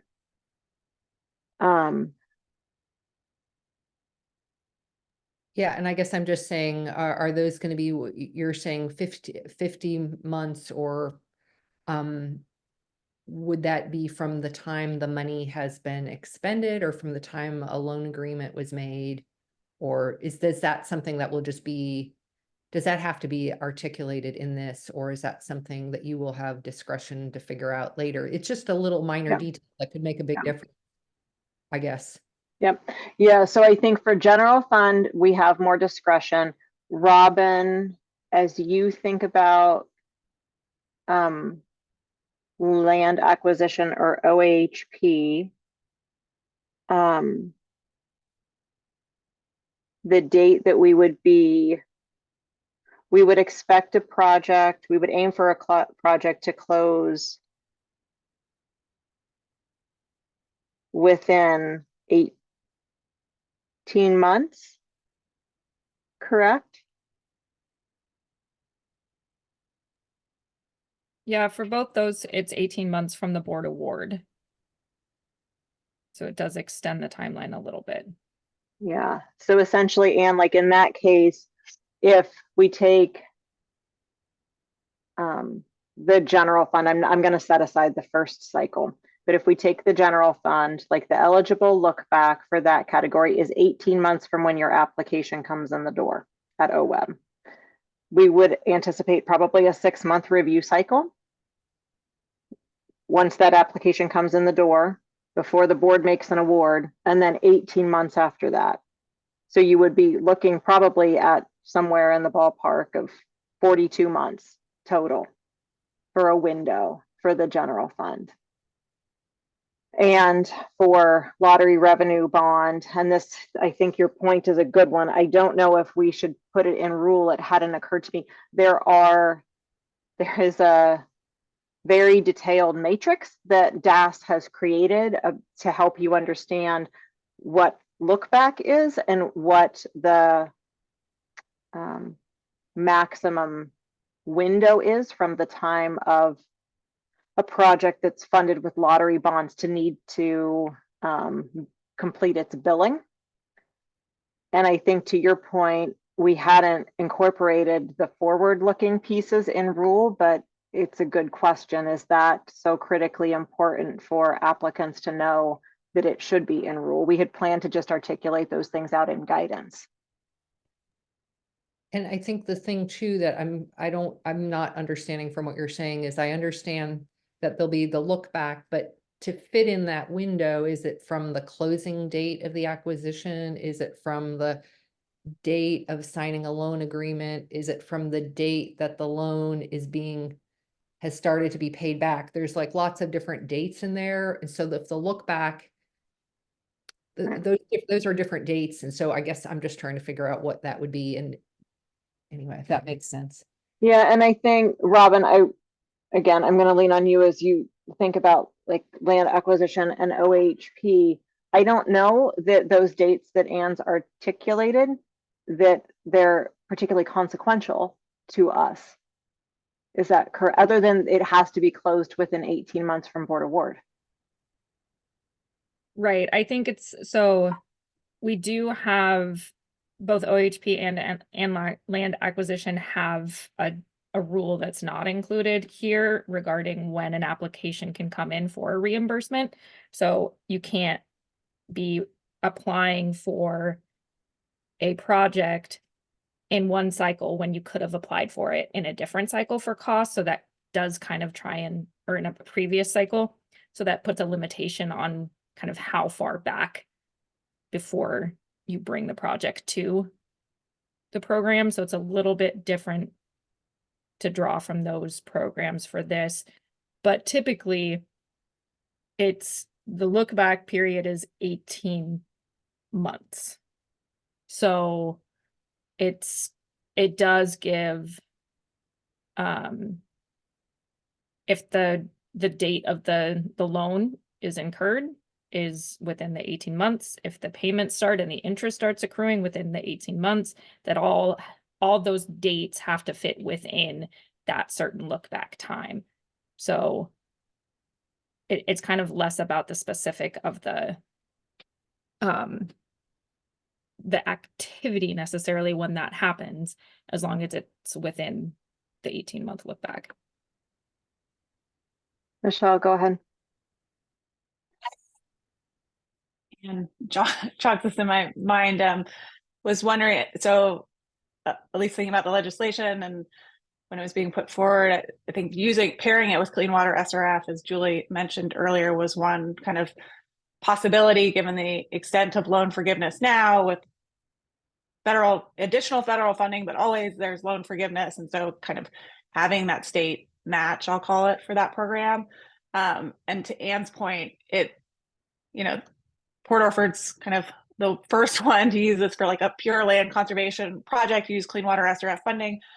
But I'm wondering if it might be worthwhile to connect with the Clean Water SRF program to see if there are any barriers in timing or how the language is worded in these rules that would preclude it being used as a potential payback. And one thing that, and I don't want to speak for you, but that it seems unclear about when a payback can occur with Clean Water SRF. So if you can, before you spend stewardship money, pay off part of the loan, or do you have to wait until kind of you've spent out all of the Clean Water SRF loan funds? And so anyway, there's some like complications and uncertainties, I think, that maybe, anyway, it was not an idea and I don't have all those answers, but just making sure that it works together seems like it would be a worthwhile effort. Yeah, that might be, yeah. Yeah. Thanks for that, Michelle, because I think that's the key. Is what we don't want to do is overly prescribe those detailed steps that, and you may be thinking about those because of exactly what Michelle just described, because that's the structure that you are having to work through with the SRF funding. And so I think we want to make sure the programs can mesh, but I don't want to port over like all of those intricacies that are really about SRF, not ours. And Julie, it sounds like we probably need to talk about, are there any of these parameters in rule other than the ones that we absolutely must have because of the lottery revenue bond piece of the funding, and we cannot change those. That is prescribed for us by DAS and bond council. But are there pieces, anything that pops as you think about Clean Water SRF and you think that is a mismatch timing wise? Mm-hmm. And I need to explore that with the Clean Water SRF program, and maybe it would be good if we talked with them together. And I'd also lean in that, the intent of these was maybe to match like federal legacy forest funds, and maybe Daniel has some experience there and could provide some input there too. Like, does this timeline meet that federal program as well? And then what other federal programs like are possibilities, and then take a look at that. Yep, thanks for that, Julie. Mm-hmm. So yeah, go ahead, Daniel. I can jump in here really quick. The Forest Legacy program is typically a few years out in terms of like if folks were to apply in 2025 to align with this program, the funding for Forest Legacy, the land and water conservation, that would still be 2 fiscal years away. So so it would fit within kind of this, what do we say, 18 to 42 month window. And there is some IRA funding that's a little bit more quickly to hit budgets for Forest Legacy, but we're not sure exactly what that funding timeline looks like. So yeah, it's a longer timeline as well, similar to this. Okay, thanks, Daniel. And I know Audrey already had on her list just to start the funding coordination conversations. I think this question, the set of questions that Anne has raised, bumps that up in terms of priority. So Audrey, we can follow up with Julie's colleagues on SRF, and then we can circle back with Lori. It sounds like, Daniel, from what you just described for Forest Legacy, hopefully not a mismatch, but there could be some of those other infrastructure funds out there running through other different programs. So let's just stay in touch about that to the degree that you know what that universe is, because we may not know of new opportunities that could come up in the last few years of infrastructure funding. Okay. And thanks for flagging all of those considerations, super helpful. All right, so other questions or comments that folks have about the use of funds section before we jump over to first grant solicitation cycle, which I know we've touched on, but just do want to spend a moment on that.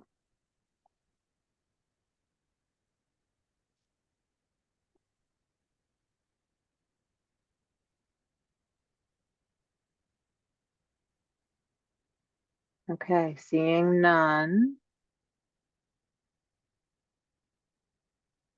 Okay, first cycle, again, we talked about this some. We want to create space for projects that we know based on the legislative history that's been documented around multiple bills on this topic. We know that a handful of projects may exist that could fit into this window, create space to help address that backlog, but put a time limited nature on this because the sideboards are pretty wide on this first solicitation cycle.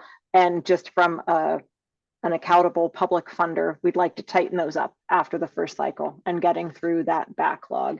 So just recognizing the 50 months issue, recognizing that eligible match for those projects should match the 50-month time frame that we're allowing in terms of loan repayment and eligible costs, leaning on general fund. Obviously, this is not lottery bond relevant, and knowing that depending on the nature of the project, it may not have the ability in the same way to meet all of the bars. For example, like a third-party demonstration of market value. We just don't know what folks were facing as they were developing these projects. So trying to keep some flexibility there, but making it clear we want to try to move these projects through the first grant application cycle for submission and review and consideration.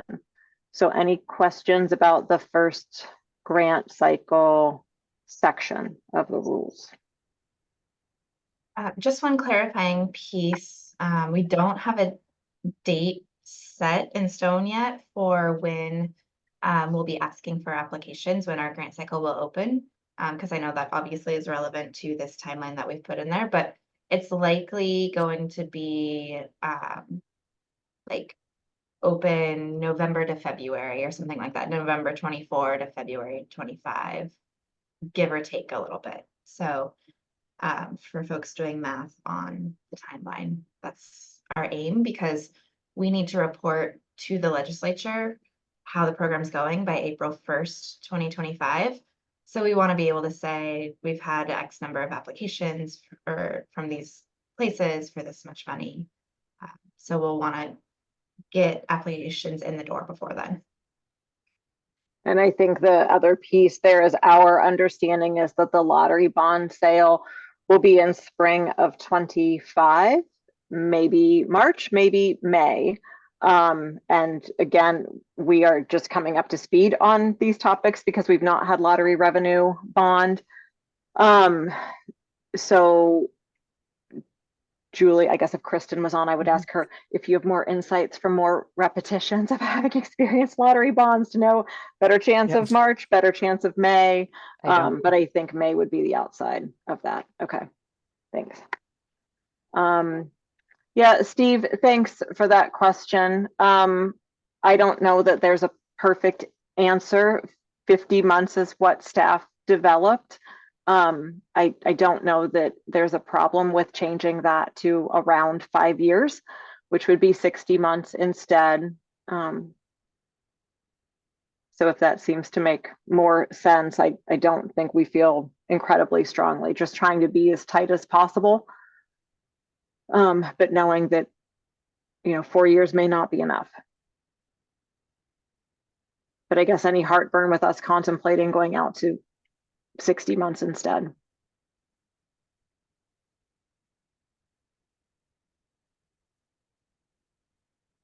Hearing none. So Audrey, will you flag that and we can talk through that? Thanks, Steve, for that.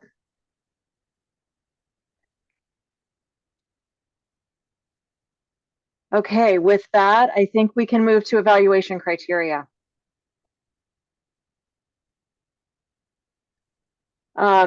So quick framing, we've talked about trying to parse appropriately application requirements versus evaluation criteria.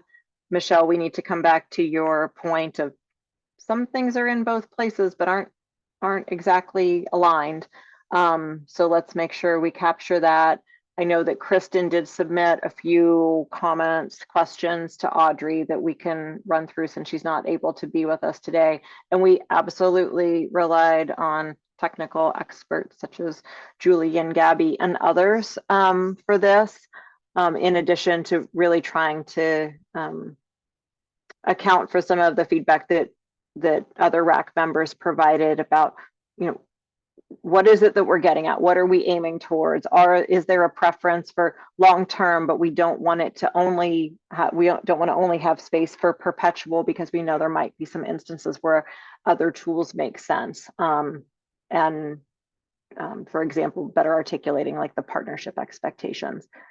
But those were the only framing items. So I think unless other OWEB staff have kind of high level framing, Audrey, we can just start walking through the criteria. Yeah, sounds great. Yeah, so we did a little combining just like within application requirements. You can see technical criteria. Number 6 was deleted, just with a better understanding of our group of how we wanted to approach that. And really what we were looking for is items from the source water assessment. So trying to pull that together and simplify, not have too many numbers, too many bullet points here. So this piece was moved into number 1. Again, just like with the application requirements, trying to point to what do we want to know from the source water assessment and what are we going to evaluate on. And so sensitive areas, potential pollutants, potential sources of pollution. And we have a note above to consider defining those. So we'll look at that.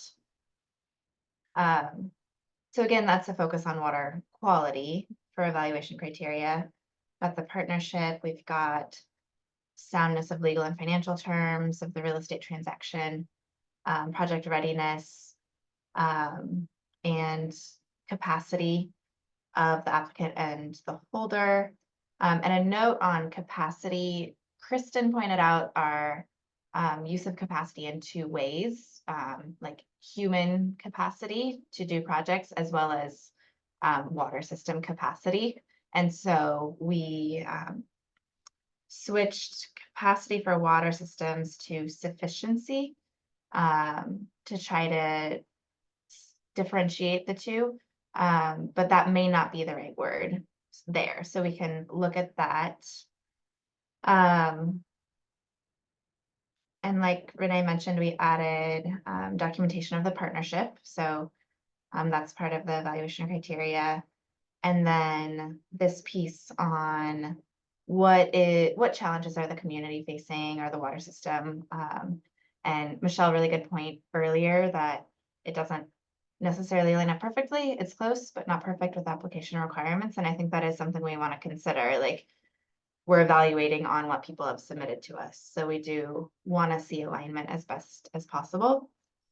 And then duration and type of protective instrument. And this is something that we had added a couple meetings ago. And you can see Robin's note, you know, the RAC discussed a preference for perpetual agreements, but recognized that sometimes there is a need for shorter ones. But if this phrasing works for getting at that preference, but allowing for non-perpetual agreements, we have the management plan piece here, and also allowing for those protective instruments that may not need a management plan, like an equitable servitude, I imagine doesn't necessarily have a management plan. So allowing an explanation again for that, and then the degree and urgency of the risk to the land. And so, yeah, how urgent is the need here? So that's what we have for evaluation criteria. And yeah, we're interested to hear what you all think. As Renee said, this is the big section we really wanted to look at today. Daniel. This is great. It's exciting to see the amount of thought that's gone into this. My main question is this in order of importance? when laid out, because I was looking through it and when I was reading through, I was like, oh, I hope that they highlight urgency and risk. And to see that it was the last one, not to say that it's the least important, because I think that just making sure that if this is in order of importance, then I would maybe recommend bumping that up. But if it's not in order of importance, maybe just highlighting that and saying that in the beginning of the section. Yeah, thanks for that, Daniel Hartstein.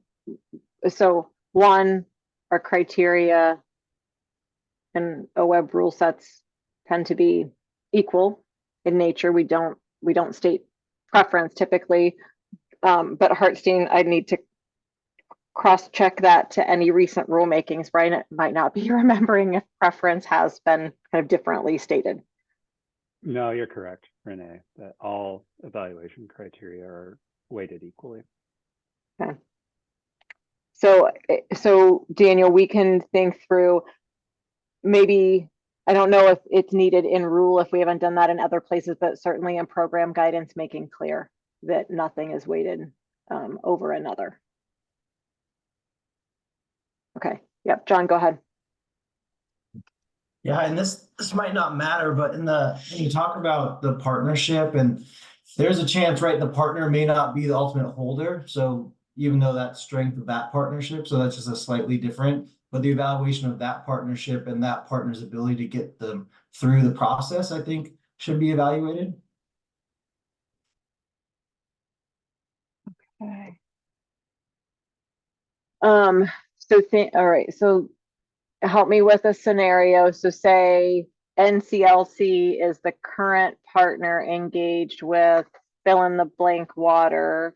Yeah, and so Yeah. we're facilitating their ability to purchase the property. So we're helping them write the grant, helping them do the due diligence, but we're not the ultimate holder of the property. They are, I think, and it doesn't necessarily have to go here, but maybe even in guidance like that, the strength of that partnership, and even though they're not the ultimate holder, I think is important.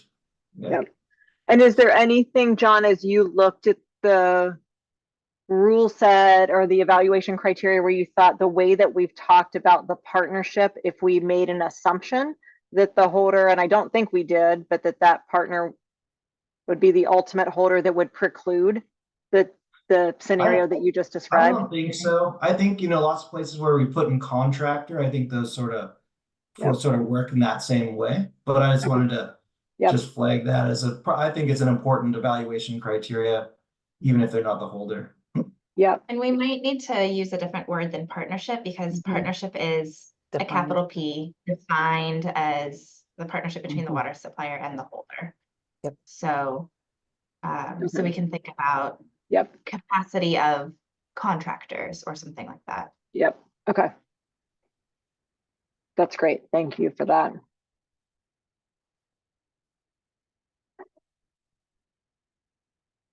Other comments or questions about the evaluation criteria? Michelle?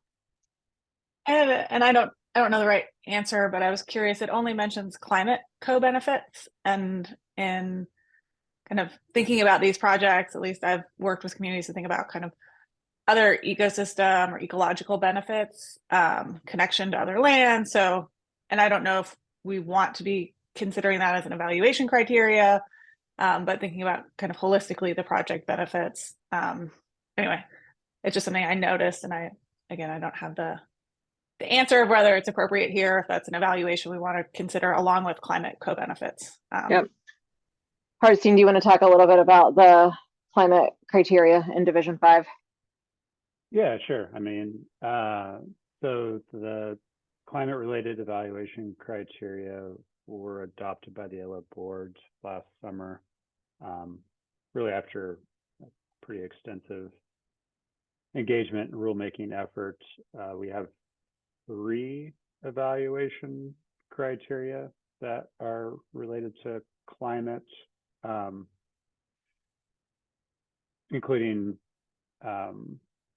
engagement with local communities that are disproportionately impacted by climate change, how changing climate conditions are incorporated into the project, and how the project might contribute to adaptation resilience for ecosystems. and then how greenhouse gas emissions or long-term carbon sequestration or storage has informed the project. And it was important for our board that these criteria were to apply to all grant programs with evaluation criteria. And that's why we included these here. And then I think, Michelle, your question is, well, like, what about other co-benefits to like fish and wildlife? I mean, I think we could consider that as an additional criterion. I mean, it's not explicit in the statute, I don't think, but either was the climate related criteria. So, you know, if it's important to the RAC, I think that's something we could, yeah, definitely consider, like fish and wildlife habitat co-benefits.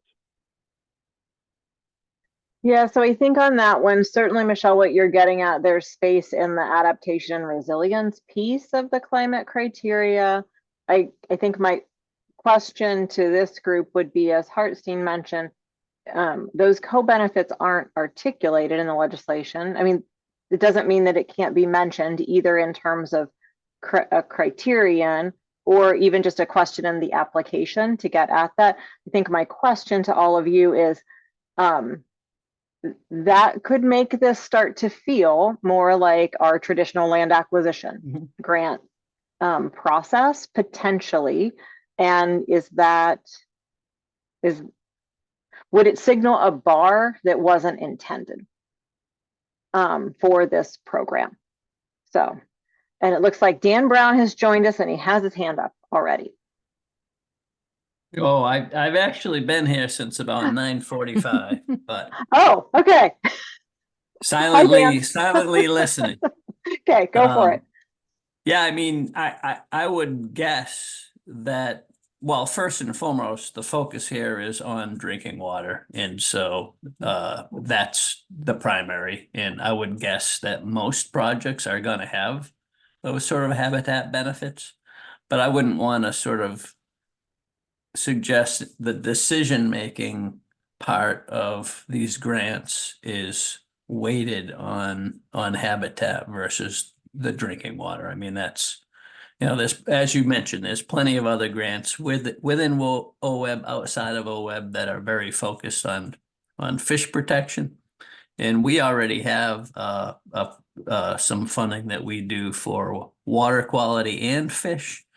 And in the Pacific Northwest, the fish always sort of like take priority. And it's like, I would recommend that this be primarily focused on the drinking water piece, just my opinion. Thanks, Dan. Julie, go ahead.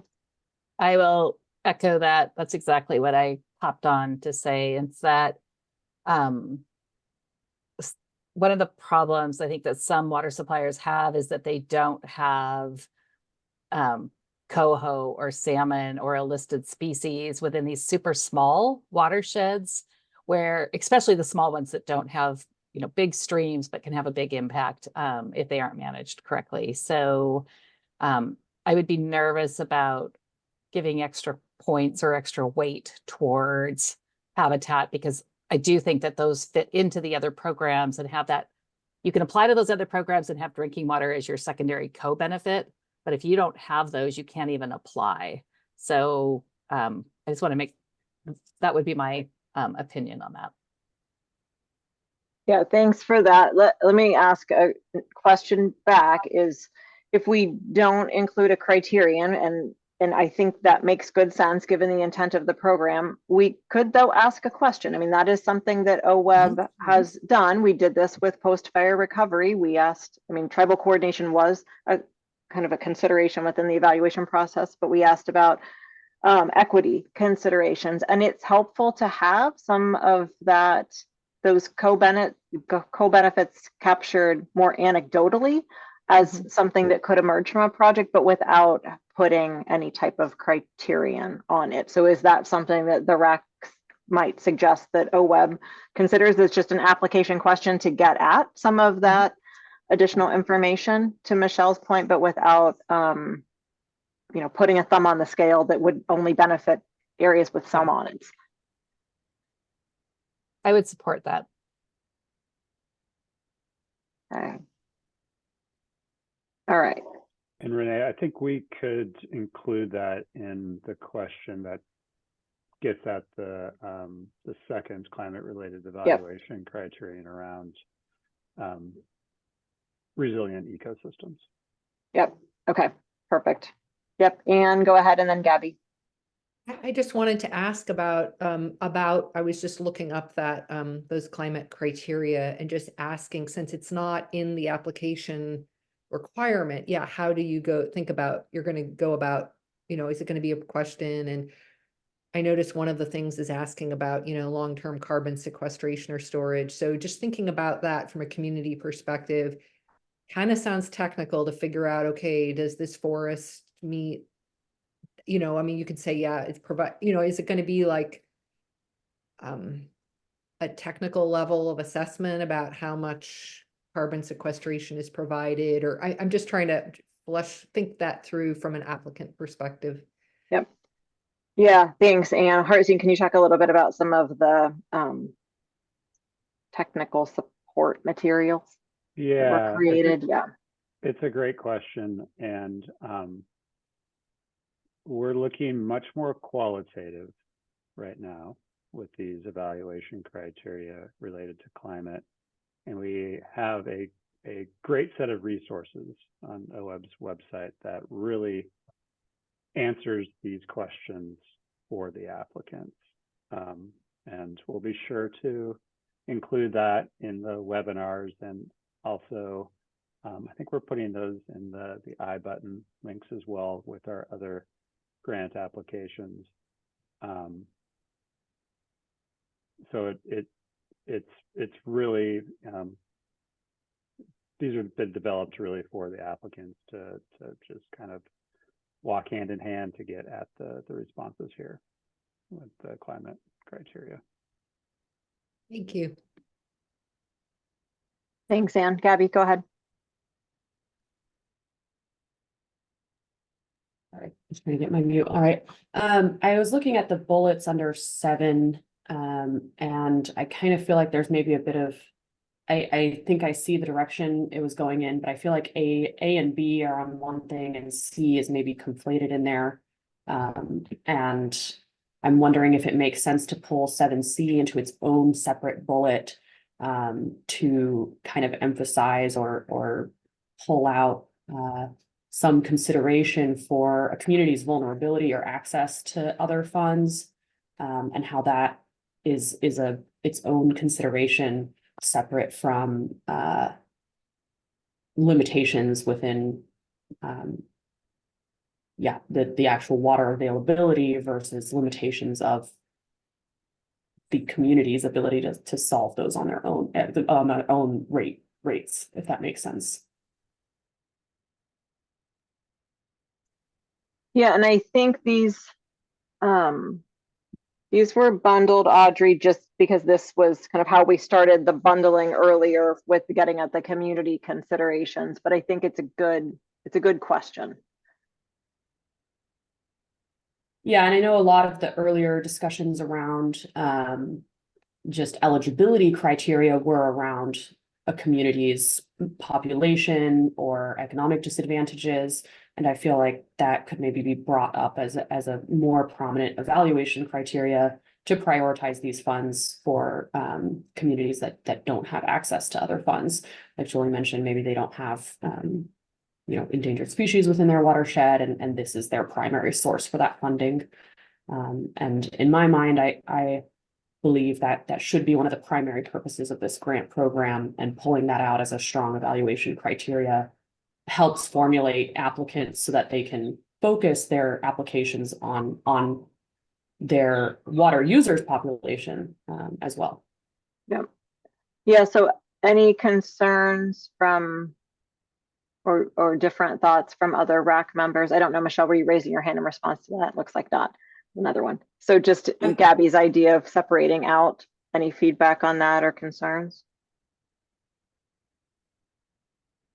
Michelle, go ahead. I guess it is sort of related. it was clarifying. So this says at least one of the following factors. So as I read that, a community would need to have A, B, or C to be eligible for the program. And so I guess it is kind of related to pulling it out, just in how you word that. Not that I have a problem with kind of, I agree, like highlighting that, and the first two are kind of more aligned, but if the intention is to make that sort of an eligibility cutoff type of framing, I don't know if, anyway, functionally how that works. So.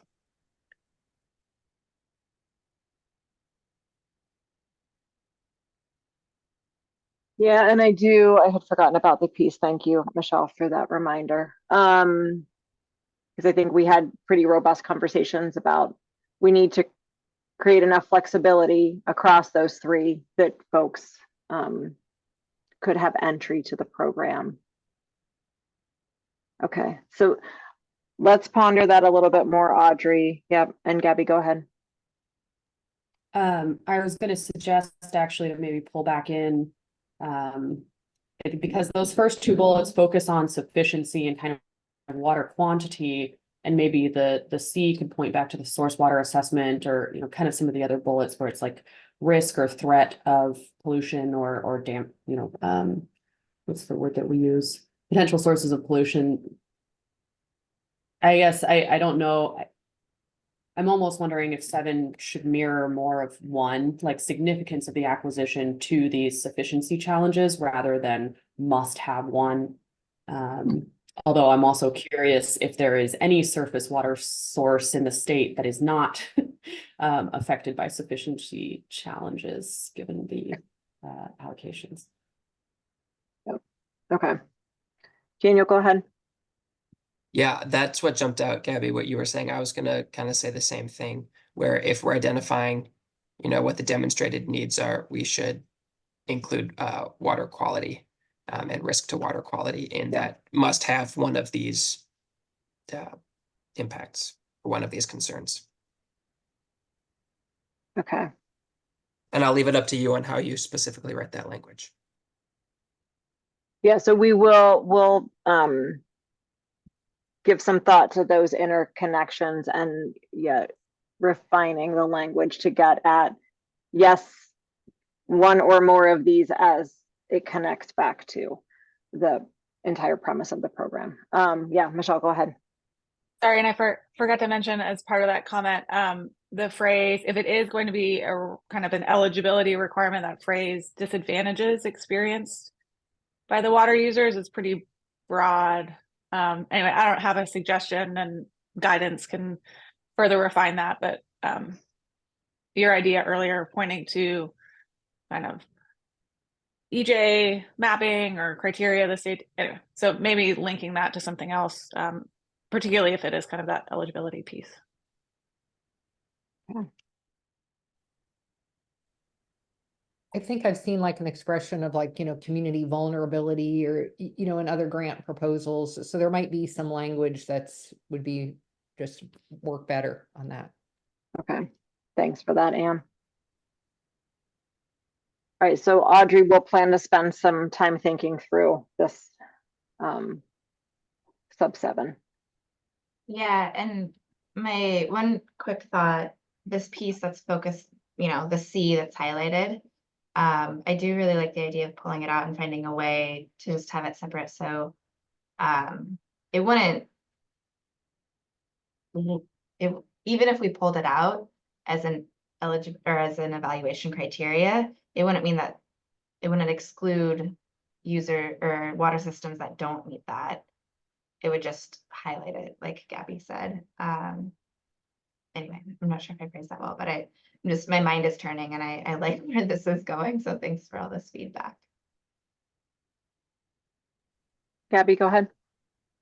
Sorry, one more thing that I'm thinking of that I'm not quite sure how to phrase it, but within the evaluation criteria, one thing that strongly comes to mind is like, how much is the proposed acquisition going to like kind of most bang for your buck? Like how much will that proposed activity improve water quality? And I don't know how we would evaluate that, but just some thought around evaluating criteria for risk, like most risk to most impact on the protective instrument. And I guess that, yeah, maybe that comes in that first point. But just my first read through didn't quite connect the significance of the land use change or the protective instrument. Yeah, felt a little de-emphasized maybe, but maybe it's sufficient in point one. Well, and I do, on that, as I think about, for example, our restoration grant evaluation criteria,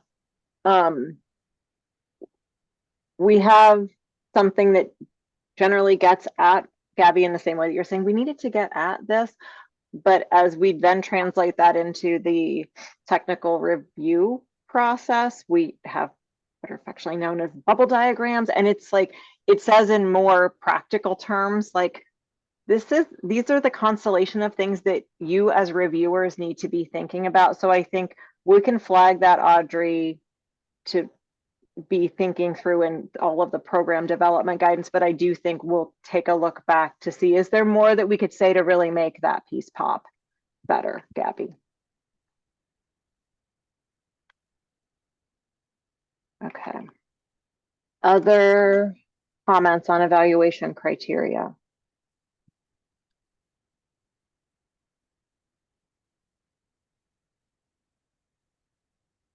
My goodness, we're going to get through the whole rule set today.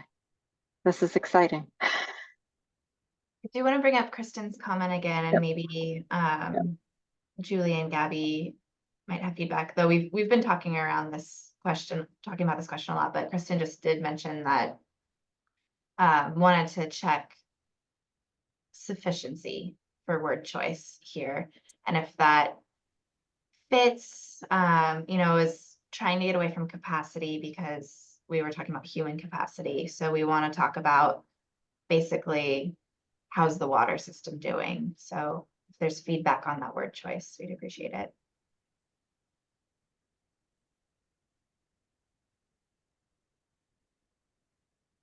I don't have any feedback.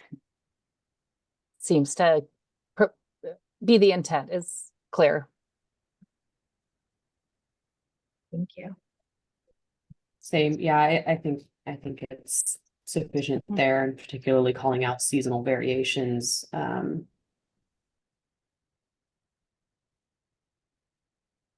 Michelle? Should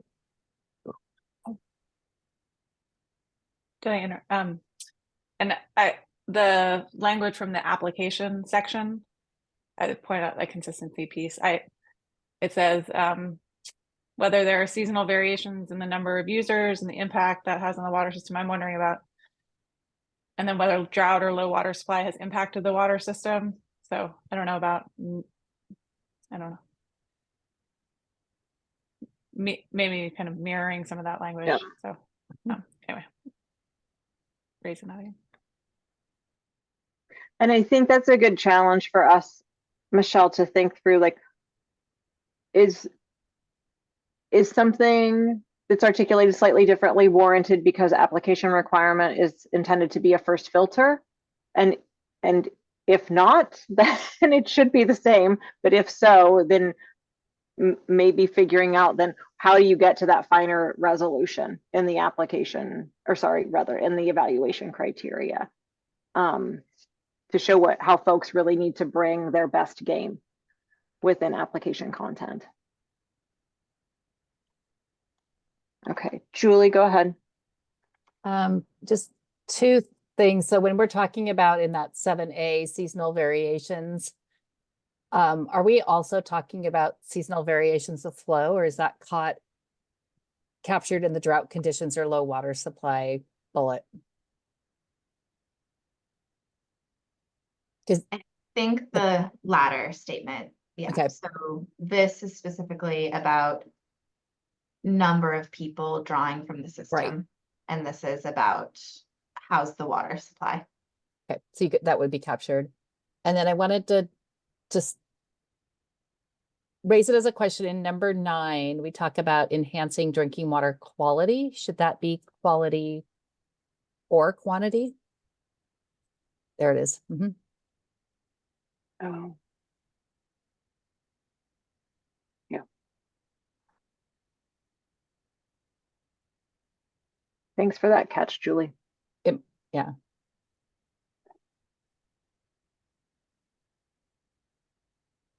All right. Any other final thoughts on evaluation criteria?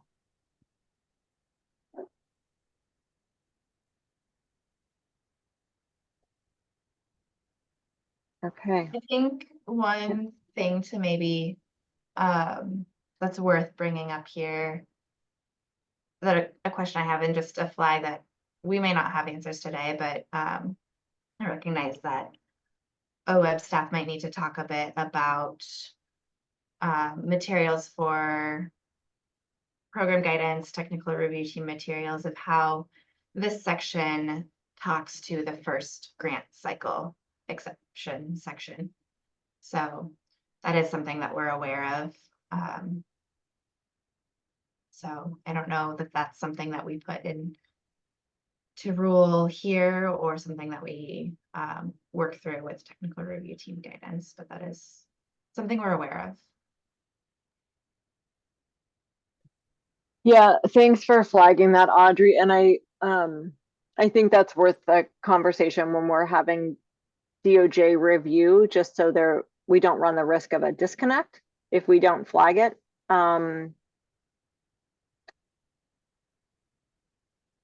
Either here or just in that first solicitation cycle section. Yeah. Okay, go ahead, Julie. The last little word thing is in 10. Proposed protection is not implemented. Should that be protective instrument is not implemented or not? Or do we mean protection? I think protective instrument. Okay.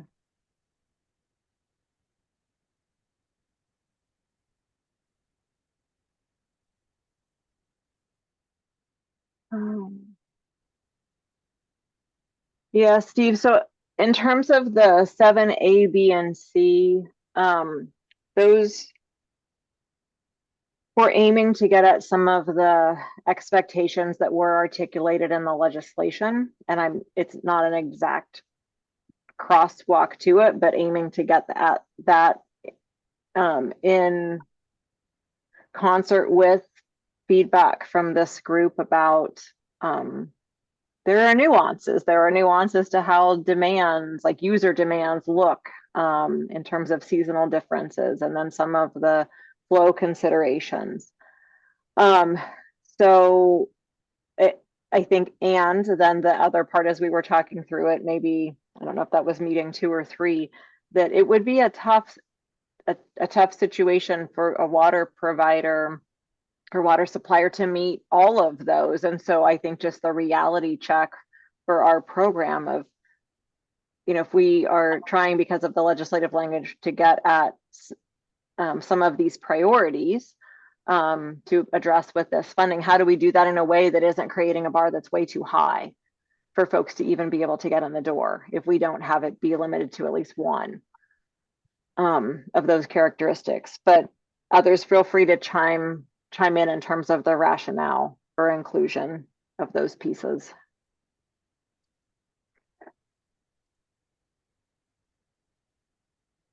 Yeah, I would just say that this came from not only the bill language itself, but just from some of the legislative hearings. These were the points that were highlighted as kind of the major hitters that is affecting a lot of water suppliers. So I think this is an attempt to capture that and make sure that that's being included. Thanks, Rachel. Okay, any final comments on evaluation criteria? I think one last thing is just these are criteria that the technical review team will use. It's not that everybody has to score perfectly on every single one to be able to get funded. So just wanted to make that clear.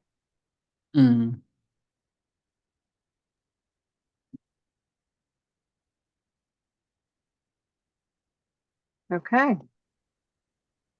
let's move on to grant agreement conditions.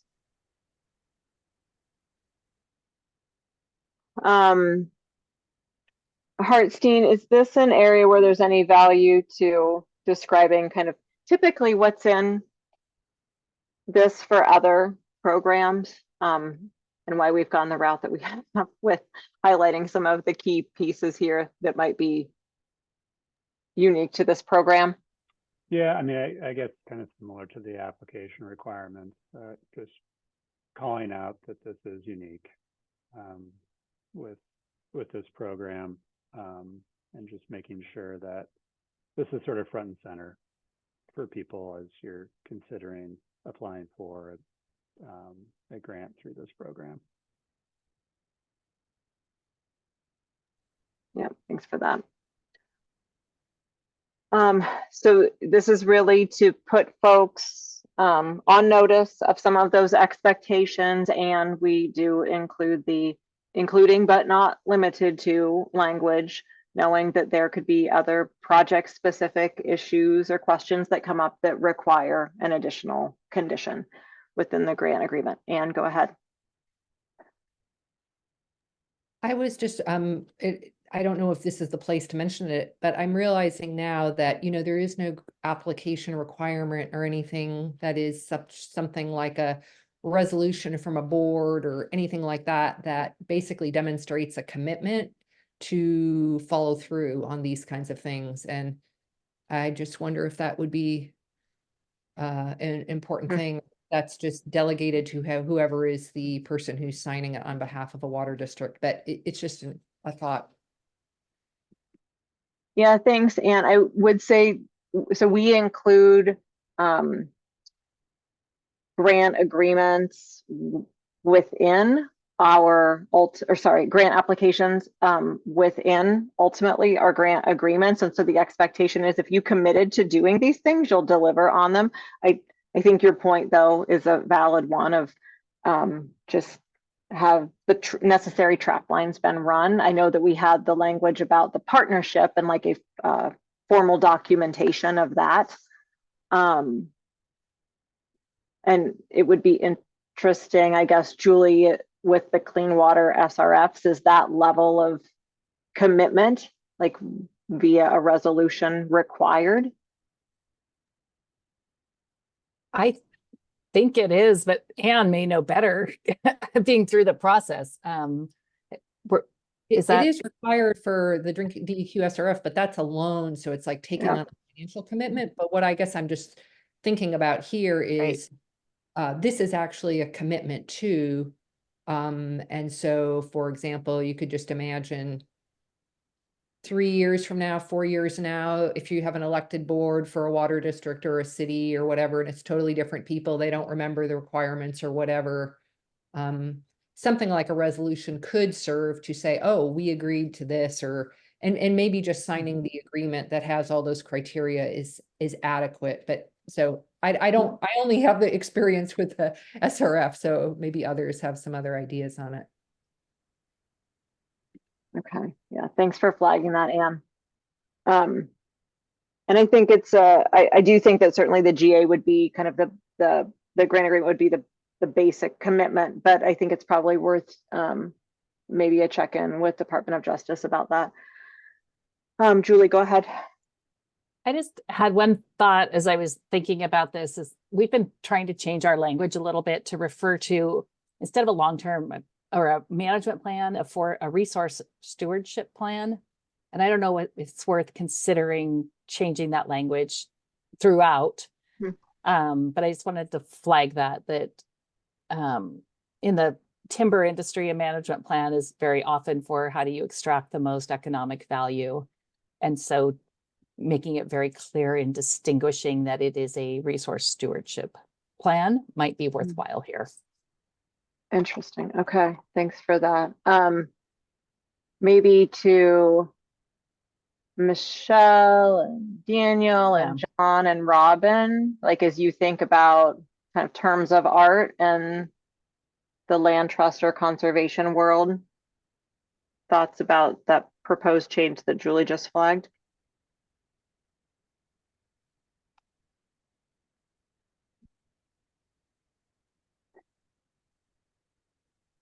I think that makes sense. Obviously, it doesn't preclude the development of a forest management plan, but kind of having less specific requirement, I think is, yeah.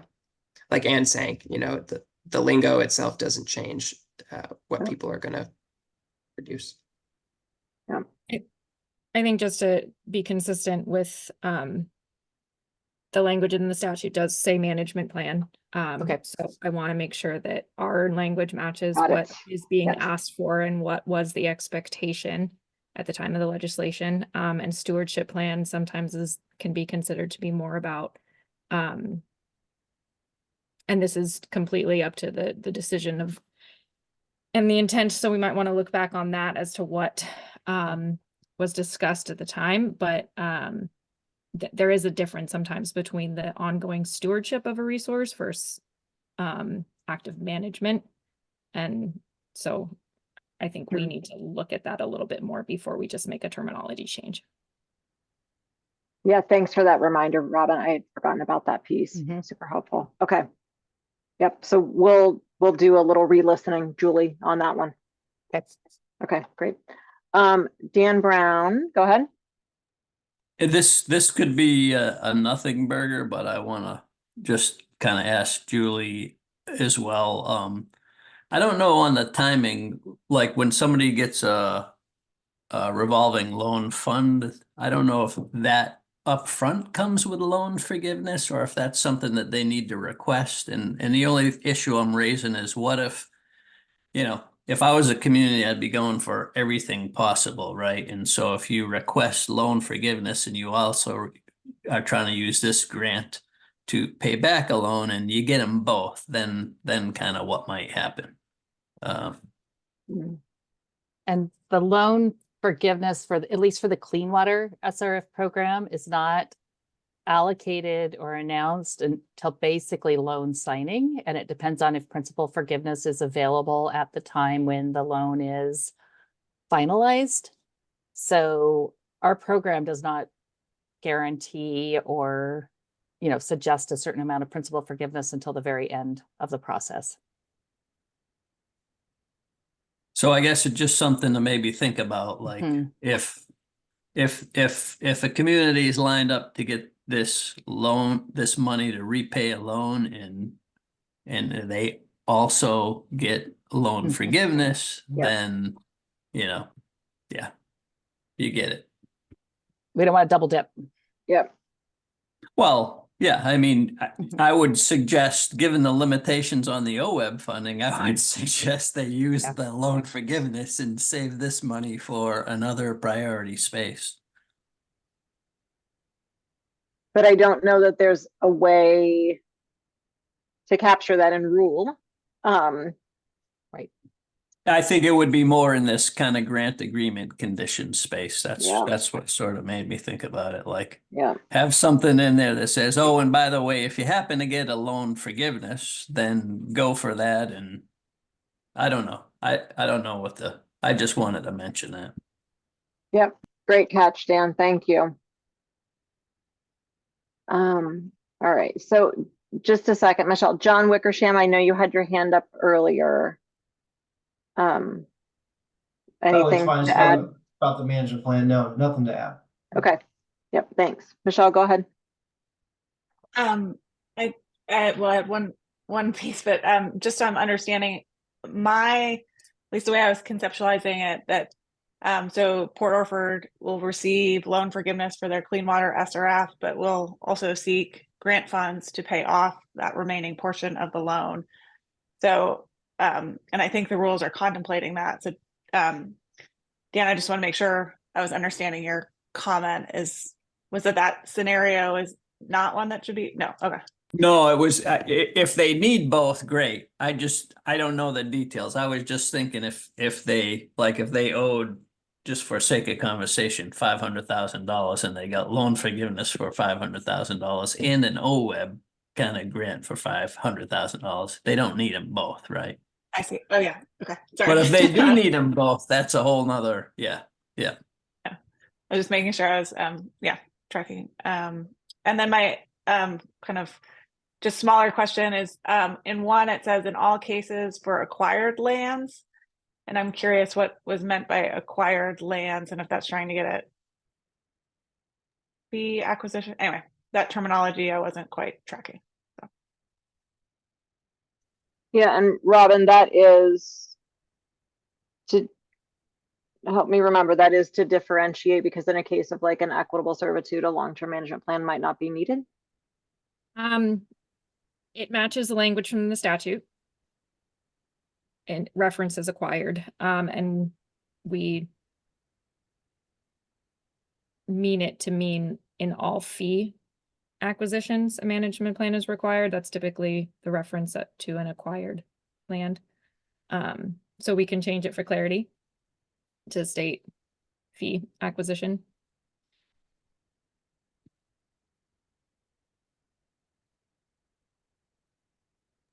Okay, great. Thank you for that. All right, let me catch up on the chat here.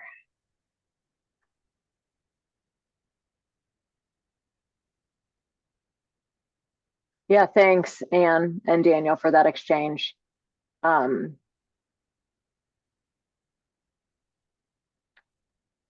make sure to think about the kind of qualifiers or specificity to hang around the management plan piece.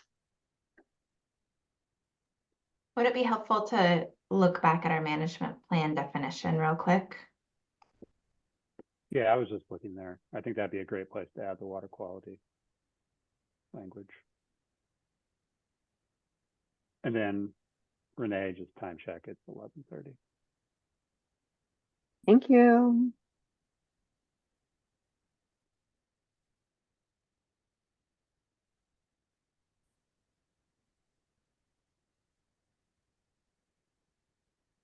Okay. All right, so we are slated for a break at 11:30 till 11:35, at which time we would take public comment. At this point, I'm not seeing anyone who is not a RAC member or OWEB staff person on here, but am I missing anyone in the list of participants? No. Okay. So maybe folks take a 5-minute break, come back. We'll talk about the public comment that was submitted, the written public comment, and then keep plugging away, going into board approval. Does that work? Okay. So let's come back at 11:37. Thank you.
All right, welcome back, folks. Eric, do you want to give us a quick overview of the written public comment that we received? Sure. Yeah. Thanks, Renee. Do want to publicly acknowledge the written comment we received from Gary Young that Rachel helpfully forwarded to the RAC yesterday. Really looking to encourage aquifer recharge and natural filtration when it comes to water quality and water quantity. So thank you, Gary, for your comment. Thanks, Eric. Okay, so we have about 20 minutes left. So other comments on or questions about grant agreement conditions?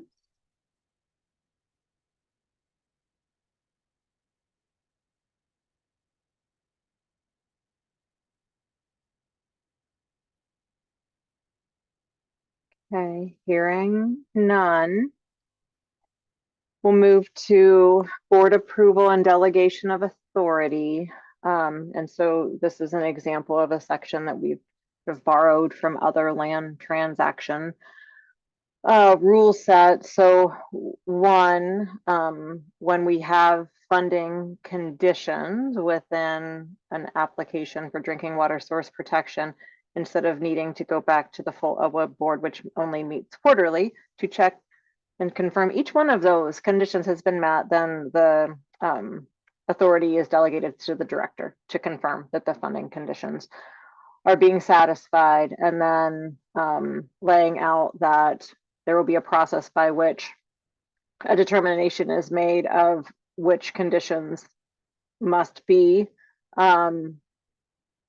met before disbursement of funds, and then the time frame for expectation of when these projects will close. So here is the 18 months. So 18 months from board award, the expectation is land transaction would get to closing, if you will. And note that there is the unless approved by the board. So meaning that, and we have instances of this in our land acquisition grant program. We very well could have it in Oregon Ag Heritage Program. In the event that something is happening with a project and making good progress and proceeding down the path, but just aren't quite there, for a closing date, we can go to our board and ask for an extension of a grant. We just have to make sure that the fund source aligns with the extension timing, so that we don't run into a situation where a grant is extended past the lifespan of funding. So just to be clear on what that section does, and again, it's quite standard in our land transaction grant programs. But Robin, anything to add for the benefit of the RAC on this? No, nothing to add. Okay. So questions or comments from RAC members on board approval and delegation of authority?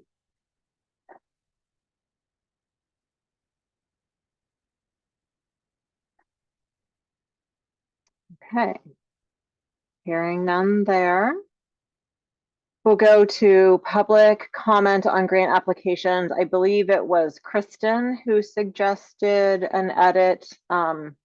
Was feeling, I think, as though, what does public involvement mean? Is that really what you're getting at here? Are you getting at public comment on grant applications for the purpose of this grant program? And so the OWEB grant making process involves many opportunities for folks to provide comment. And so we, and you can see it's articulated here, depending on the grant program, will provide notice to governing bodies in the form of cities, counties, outreach to tribe, relevant government agencies. This is all in the space of our land transaction programs. Folks can provide verbal comment at board meetings, written comment to the board, and then specifically, and you see under sub 2, for projects that involve fee simple, there is a particular statute related to public hearings. And so just pointing to it, depending on the type of transaction or protective instrument that's proposed, there may be the need for a public hearing. But just helping to be clear that there will be transparency into the process and space for folks to comment to the board on grant applications. So OWEB staff, anything else you want to add on that before we see if RAC members have questions or comments? I can add a little clarification too, because it references a statute that's applicable to certain entities outside of just being included in these rules. So public hearings would have to be held by those entities in accordance with that statute, regardless of the inclusion in OWEB's rules. This is included to just give folks notice that if those hearings are held, that those comments that are addressed or presented there would also be part of the board's, be provided to the board for context. The questions or comments from RAC members on that?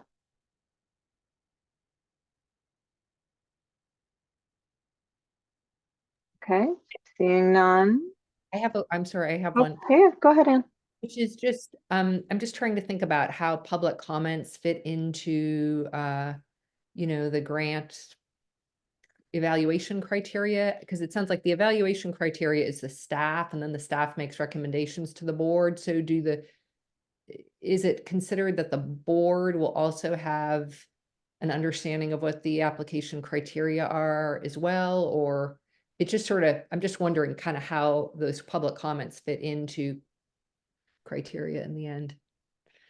Yeah, thanks for that. And so the board will have information about what the evaluation criteria are.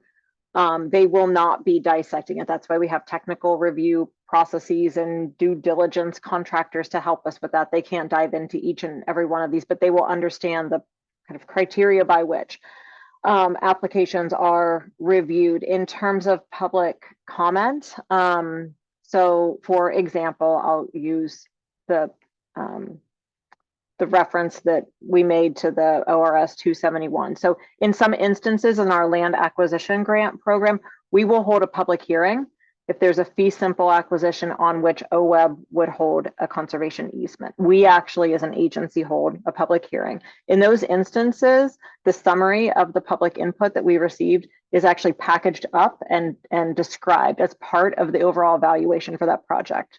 So, and that is presented to the board. In this case, I would say that certainly if there's a hearing that occurs, then that information could be available. Otherwise, it's public comment that the board either reads in advance of the decisional meeting, or they hear public comment at the decisional meeting.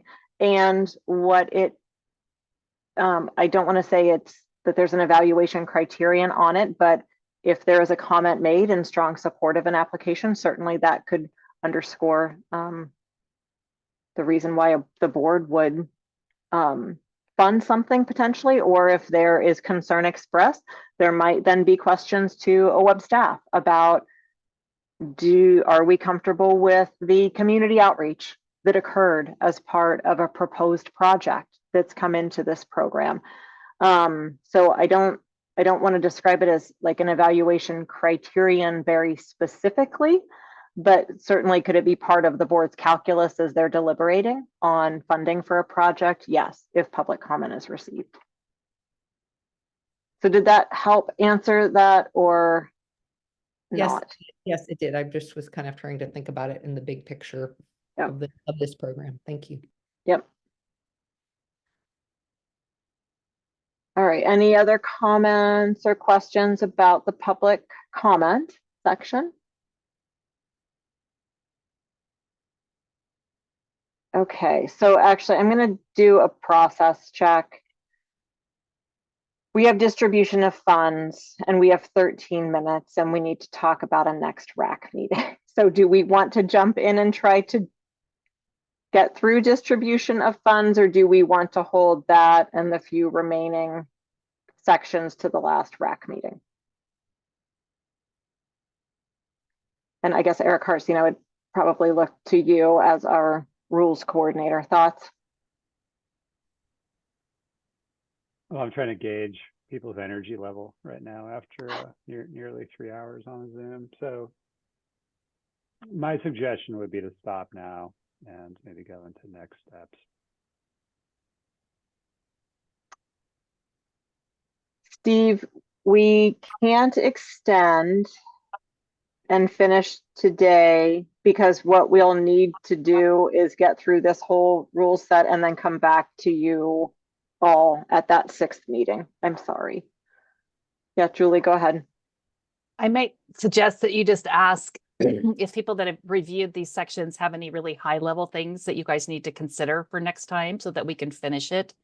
We don't necessarily need to go line by line, but there might be some things people have picked up on that are worth having the discussion now so that it can be simpler and addressed next time. Yep, that's a great point, Julie. Thank you.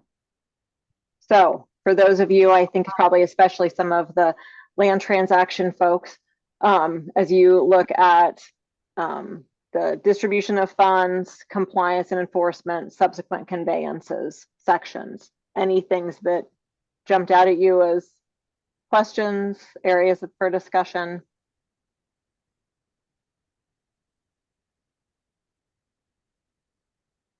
Julie, go ahead. I was going to say just the only one is that consistency in the distribution of funds where it refers to the 18 months of, does that section need to say with the exception in section whatever that refers to the first solicitation? Yeah. So maybe just highlighting that as a, making sure that we've dotted I's, crossed T's there. Yeah. And that was my only comment in those 3 sections that raised Thanks a for question that. in my mind. Okay, great.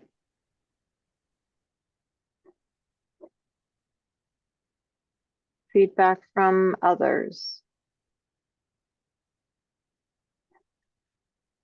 And noting that for the subsequent conveyances, this is where a set of that content that previously had been up in protective instrument requirements is now bundled together in a single location.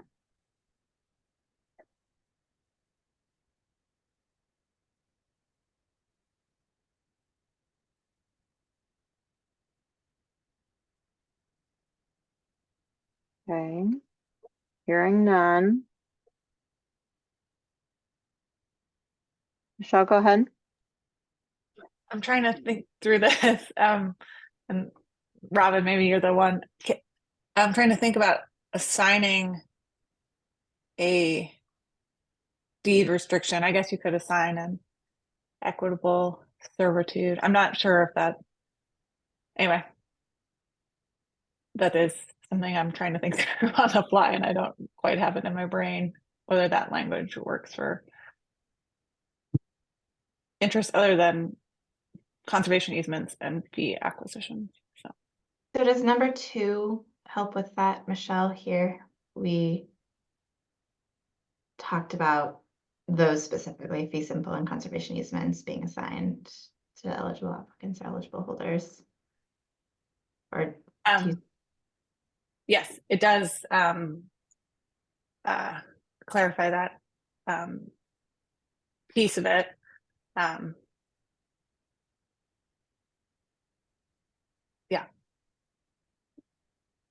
Yeah, your point's noted, Michelle, because it does refer to protective instrument in the heading. Yeah. And so I think because we don't know exactly what the protective instruments will look like outside of an easement or fee, and they could take the form of, many forms, I guess.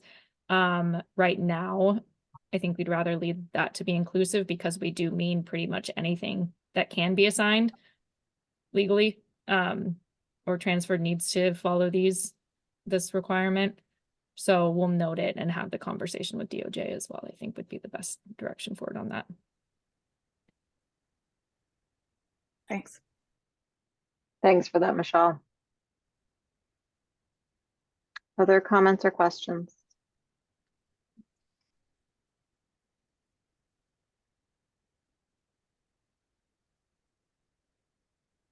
Okay, and I would say on compliance and enforcement, part of that is standard in terms of land transaction programs. The sub 2 and 3 are essentially getting directly at statutory language.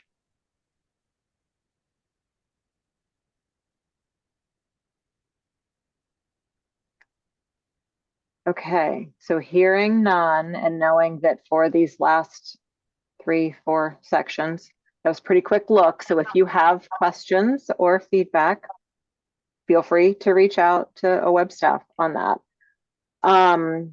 So thank you for plowing through the entire rule set today. We appreciate it. So we have certainly a set of really great feedback, definitely some follow-ups that we'll be doing on multiple fronts, knowing that part of that already was slated to include a review, check-in with Department of Justice before the 6th RAC meeting. There are some specific items that we will follow up with them on. And then obviously some checking in with the Clean Water SRF folks to the degree possible. We can reach out to Lori about Forest Legacy to just start to get a handle on any of those timing issues. We'll check for some of the consistency and then weighing out, you know, if and how we state things multiple times to be as clear as possible on those different timeframes, because this is very complicated. And then Gabby, I know we'll be doing some follow-up with you on certain pieces related to groundwater. So we have a pretty quick turnaround to get things over to DOJ. So knowing that we will have something to them by close of business tomorrow, just to take a look at, and it will take some time for us to do that other legwork. So there will still be some iterating happening when we convene at that last meeting. It has now been scheduled for the 19th, I believe. Yeah. So from 9 to noon, we're scheduled for the 19th. Hopefully we will not need that full 2 hours, or 3 hours rather, given all the progress today. So it will be the same situation. We'll expect to get rules out to you by close of business, hopefully on the 15th. So you'll have 3 days with those before we convene. We'll invite public comment. And then once we wrap up that RAC process, Hartstein will go ahead, clean up the rules. Remind me please of process for taking those clean rules out for public comment, for the official public comment period. Yeah, so we'll have again a pretty quick turnaround time, because we want to file these with the Secretary of State's office, which will then make them publicly available for comment during the month of May, perhaps into early June. One other thing we'll ask you at the last RAC meeting is to consider the fiscal and economic impact of the rules, as that is something that we are asked when we do that filing. Typically that's associated with agencies that do regulatory actions and not a voluntary grant program, but it's something we're still required to submit, and so we'll ask if you've identified any of those impacts at the next RAC meeting. Okay, thanks for that, Eric. So again, thanks for all of the feedback today. You should have something in your inbox by the time you open up your email on the morning of the 16th of April in advance of the next meeting. And if you have any other follow-up questions, feedback, feel free to reach out before the next RAC meeting. Happy to answer questions. So OWEB team, anything else we need to flag for folks? Okay. Thanks, everyone. Really appreciate your time. Thank you. It's been great. Absolutely. Thanks, Take care. everyone. Yep. Bye. Bye.